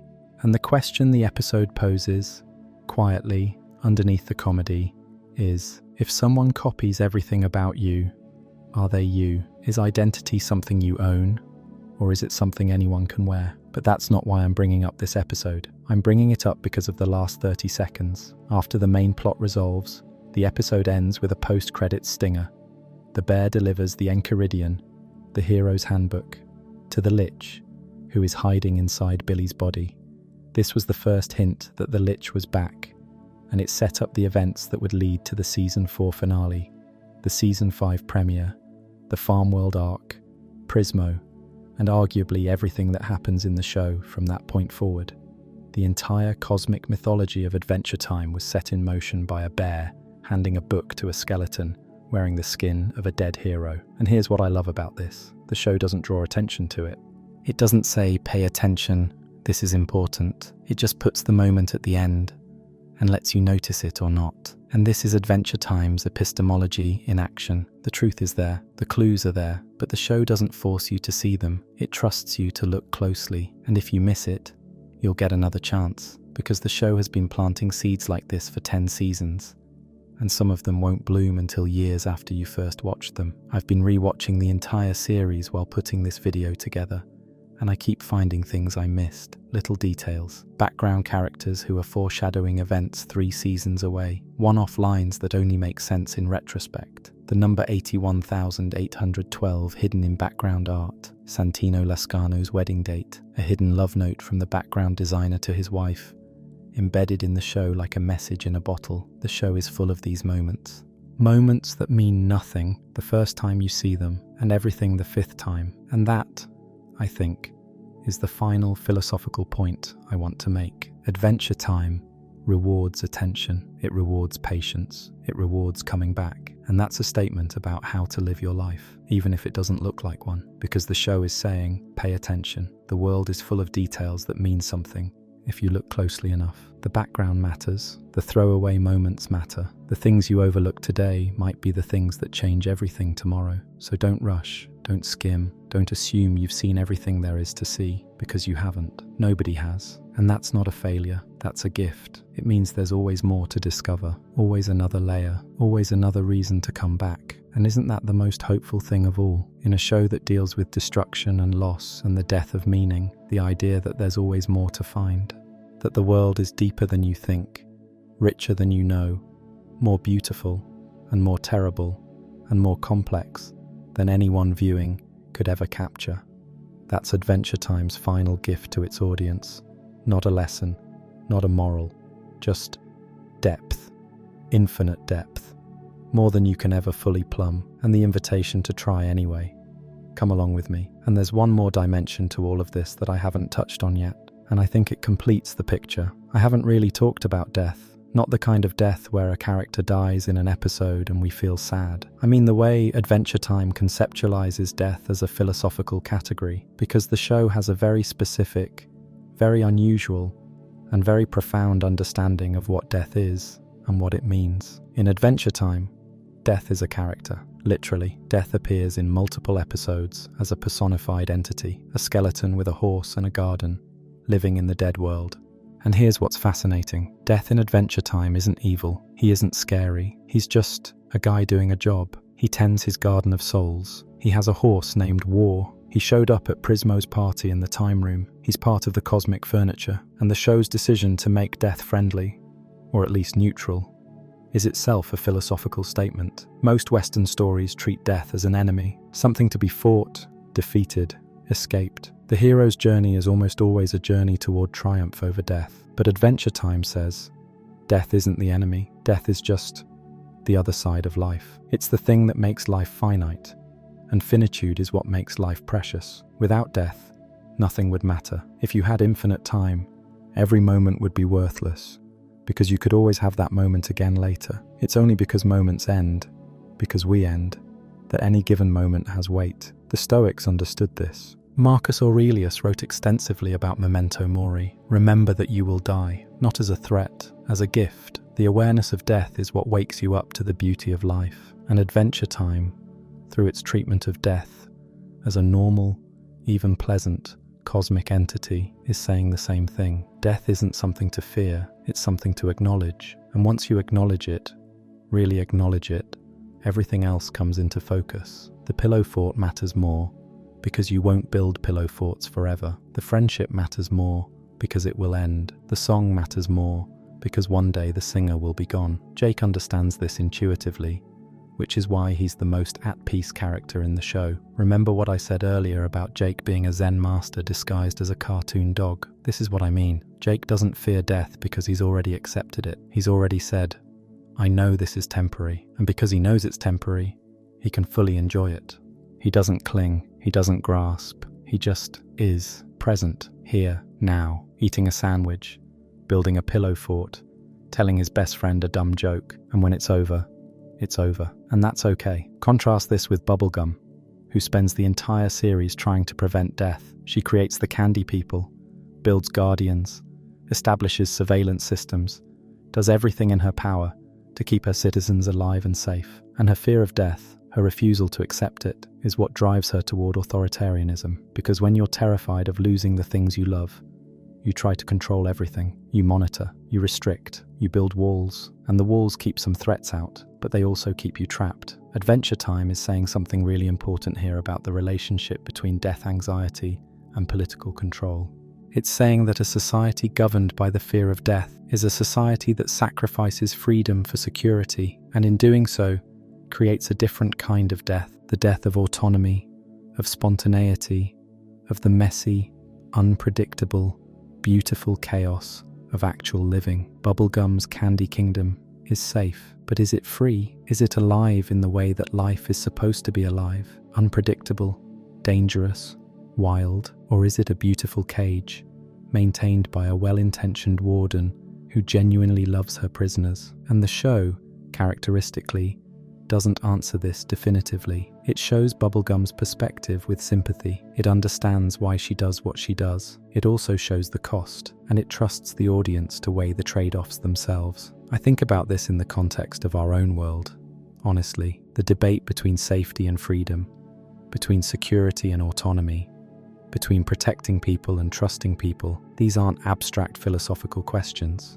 They're the questions that define our politics, our relationships, our daily lives. Every time you lock your door, every time you put a password on your phone, every time a government passes a surveillance law for our safety, you're making the same trade-off Bubblegum makes. And Adventure Time, a show about candy people and talking dogs, is asking you to think carefully about whether the trade is worth it. And while we're on the subject of Bubblegum and Marceline, I need to talk about their relationship for a minute, because it's not just one of the best love stories in animation, it's a philosophical statement about vulnerability. Bubblegum is a scientist, a ruler, a person who values control, order, prediction. She builds things, she plans things, she runs things. And Marceline is the opposite. Marceline is chaos. She's a rock musician, a vampire, a wanderer. She doesn't plan, she reacts.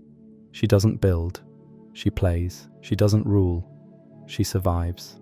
And these two people, who are fundamentally different in almost every way, love each other, despite themselves, maybe because of themselves. And the show takes almost the entire 10-season run to let this relationship develop fully. In the early seasons, there are hints, a glance here, a loaded comment there, Marceline wearing one of Bubblegum's shirts, Bubblegum wearing a shirt that says "I'm with her," while watching Marceline perform. It's all subtext for years, because the show aired on Cartoon Network, and there were limitations on what they could show. Adam Muto, the showrunner, said that the final kiss between them wasn't even in the original story outline. It was left to storyboard artist Hannah K. Niestrom's discretion, and the outline simply said, "They have a moment." And Niestrom, according to Muto, drew the kiss with a note in the margin that just said, "Come on," with a large exclamation point, and that "come on" is itself a philosophical statement. It's saying, enough hiding, enough subtext, enough carefully managing how much truth we're allowed to show. Come on, let them be themselves. Let them love each other openly. The world can handle it. And the philosophical dimension of Bubblegum and Marceline's relationship goes deeper than representation, important as representation is, because their relationship is about what it means to be vulnerable. Bubblegum controls everything, except how she feels about Marceline. Marceline runs from everything, except her feelings for Bubblegum. And the thing that neither of them can control or escape is the same thing, love. And love, in Adventure Time's philosophy, is the force that breaks through every defense, crosses every boundary, survives every apocalypse. It's stronger than Bubblegum's science and older than Marceline's immortality. It's the thing that makes a man who's forgotten his own name give a stuffed bear to a crying girl. It's the thing that makes a little game console sing a song in the middle of a catastrophe. It's the thing that weakens Golb. Love isn't a sentiment in Adventure Time. It's a cosmic force. It's the counterweight to entropy, to nihilism, to the Lich. And it's the one thing the show insists is real, is meaningful, is worth choosing, even when everything else is uncertain. And maybe that's the thing I should have led with. Maybe that's the thesis I should have stated in the first 60 seconds instead of making you wait this long. But honestly, I think the journey matters. I think arriving at love is the answer. After 3 hours of analysis and argument and questioning and doubt, is fundamentally different from hearing it at the beginning. Because when you arrive at it after the journey, you've earned it. You've tested it against nihilism and absurdism and existentialism and the Lich and the Hall of Egress and Lemonhope's desert and Simon's fractured mind, and it still holds. It still stands. Love, tested against everything the show throws at it, remains standing. And if that's not philosophy, I don't know what is. Okay, this time, for absolute certain, no take-backs, no returns. I am done. The script is over. The essay is complete. The Enchiridion is closed. Thank you for spending this time with me, truly, from the bottom of my heart. Whether you watched every minute or fell asleep in the first 30 seconds, thank you. This is what I love doing, thinking about stories, finding the meaning in the things we love, sharing that meaning with people who care enough to listen. And if that sounds familiar, it's because that's exactly what Adventure Time is about too. Telling stories, finding meaning, sharing it with others. The show doesn't just contain philosophy. It is philosophy. It's philosophy in action, philosophy as lived experience, philosophy as a warm voice on a late night, telling you that the world is confusing and beautiful and painful and worth it. It's Adventure Time. It was always Adventure Time, and it always will be. Good night, everybody. And I need to tell you about one more episode before we close that might be the most mind-bending thing the show ever did, and I think it crystallizes everything I've been saying about Adventure Time's philosophy of time and sacrifice. Season 6, Episode 19, Is That You? Aired November 25th, 2014. Written and storyboarded by Jesse Moynihan. And this episode is... Look, I've tried to explain this episode to people who haven't seen it, and their eyes glaze over about 90 seconds in, so I'm going to do my best here. Prismo, the all-powerful, wish-granting entity who lives in the time room at the center of the multiverse, was killed by the Lich in Wake Up. He's dead, but before he died, Prismo set up a contingency plan, a plan B, and it involves Jake, because Prismo and Jake are friends, real, genuine friends. And that friendship, that bond between a cosmic wish granter and a magic dog who likes sandwiches, is the mechanism by which Prismo comes back from the dead. Here's what happens. Finn and Jake hold a memorial for Prismo by eating the last of his homemade pickles. Those pickles, by the way, which Prismo made for Jake back in the Season 5 premiere, are one of the show's most quietly touching details. A cosmic being who can alter reality itself spent time making pickles by hand for his friend. That's philosophy right there. That's a being who has infinite power, choosing to express affection through a finite, humble, handmade gesture. The pickles matter more than the wishes. Anyway, Jake eats the last pickle, and this triggers Prismo's plan B. Jake starts reliving moments from his past, burying his everything burrito from Conquest of Cuteness, dancing with bugs from Power Animal, singing bacon pancakes from Burning Low. He's looping through his own greatest hits. And Finn, watching this, realizes he's caught in some kind of time paradox inside Prismo's dimension. The resolution involves an alternate reality version of Jake, agreeing to sleep forever inside the time room, becoming the dreamer who sustains Prismo's existence. An alternate reality version of Finn gets turned into a sword, the Finn sword, and the real Finn and Jake walk away with Prismo alive again and a new weapon in hand. It's incredibly convoluted. Finn himself says the plan seems rickety as yoga balls, but here's what it means philosophically, and I think this is profound. First, friendship transcends death. Prismo came back because Jake loved him enough to go through an incomprehensible time paradox to bring him back, and Jake agreed to have an alternate version of himself sleep forever, essentially sacrificing a parallel Jake because the friendship was worth it. That's not a small thing.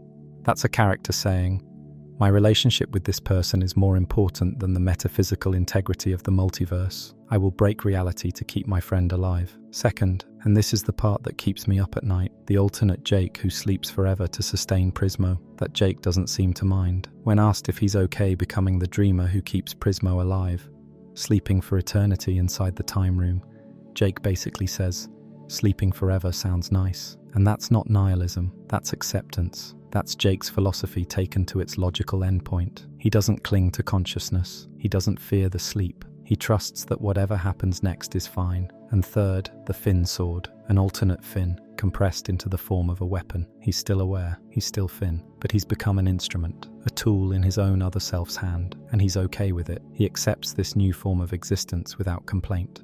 Because identity, in Adventure Time, isn't fixed. You can be a boy with a sword, or you can be the sword. You can be a dreamer, or you can be the dream. You can be a wish granter, or you can be the wish. The form changes, the essence remains. And isn't that, in the end, what the entire show is about? The forms change, Finn changes, Jake changes, Ooh changes. The Ice King was once Simon, Bubblegum was once Bubblegum, the world was once our world. Everything transforms, everything is in flux, and the only constant, the only thing that persists through all the changes, is the choice to keep going, the choice to keep being, in whatever form being takes, the choice to come along. There's a moment in Is That You, where Jake asks Prismo if the world is just some goof stream. Prismo doesn't answer directly, and Jake says, "That's stupid," and moves on. And I think that might be the most important exchange in the entire show. Because what Jake is saying is, even if this is all a dream, even if none of this is real, in some ultimate metaphysical sense, it doesn't matter. The experiences are real, the friendships are real, the pickles are real, the love is real, and questioning the fundamental nature of reality doesn't change any of that. You can ask, is any of this real? And the answer might be no, and the appropriate response to that answer is, so what? I'm still here, you're still here, let's eat some pickles and hang out. And that's it. That's the philosophy of Adventure Time in one scene. Two friends, some pickles, a question about reality, and the decision that the question doesn't matter as much as the friendship. I know I keep saying this, but thank you for being here, for caring about this, for choosing to spend your time, your real, finite, precious time, thinking about a cartoon with me. Whether you absorbed every word or fell asleep in the first 10 minutes, it meant something to me that you pressed play, because that's a choice. And choices, as we've established, are the only things that really matter. Subscribe if you want more, share if you know someone who needs to hear this, and sleep well. Tomorrow's another adventure, it always is. Come along with me. One final thought. I promise this is actually the last one. There's a line from the series finale's credits theme, the Island Song, that I think about constantly. The song begins with the words, "Come along with me," and those 4 words contain everything, every theme, every philosophical idea, every emotional beat we've discussed tonight. Come along, not follow me, not do what I say, not here's the answer, just come along, walk beside me, let's see what's out there together. No map, no guarantee, just the road and each other and whatever we find around the next bend. And that's what I want to leave you with. Not a conclusion, not a tidy bow on everything we've discussed, just an invitation, the same invitation the show gives. Come along with me into the uncertainty, into the confusion, into the beauty and the pain and the absurdity of being alive. You don't have to understand it. You don't have to have answers. You just have to be willing to keep walking. Finn walked. For 10 seasons, he walked through the Ice Kingdom and the Candy Kingdom and the Nightosphere and Pillow World and the Hall of Egress and Prismo's Time Room, and 1,000 other places that shouldn't exist, but do. He walked through heartbreak and betrayal and loss and confusion and all the ugliness of growing up. And at the end of it all, he was still walking, still choosing, still adventuring, because that's who he is. Not because the universe asked him to be, because he decided to be. And 1,000 years later, Shermie and Beth are walking too. Different feet, same path, same choice. That's the philosophy of Adventure Time. It's the philosophy of walking, of putting one foot in front of the other when you don't know where you're going, of trusting that the act of moving forward is itself the destination, of being lost and scared and confused and choosing to keep going anyway. Not because someone told you to, because you want to see what's next. What's next? I don't know. Let's find out. Good night.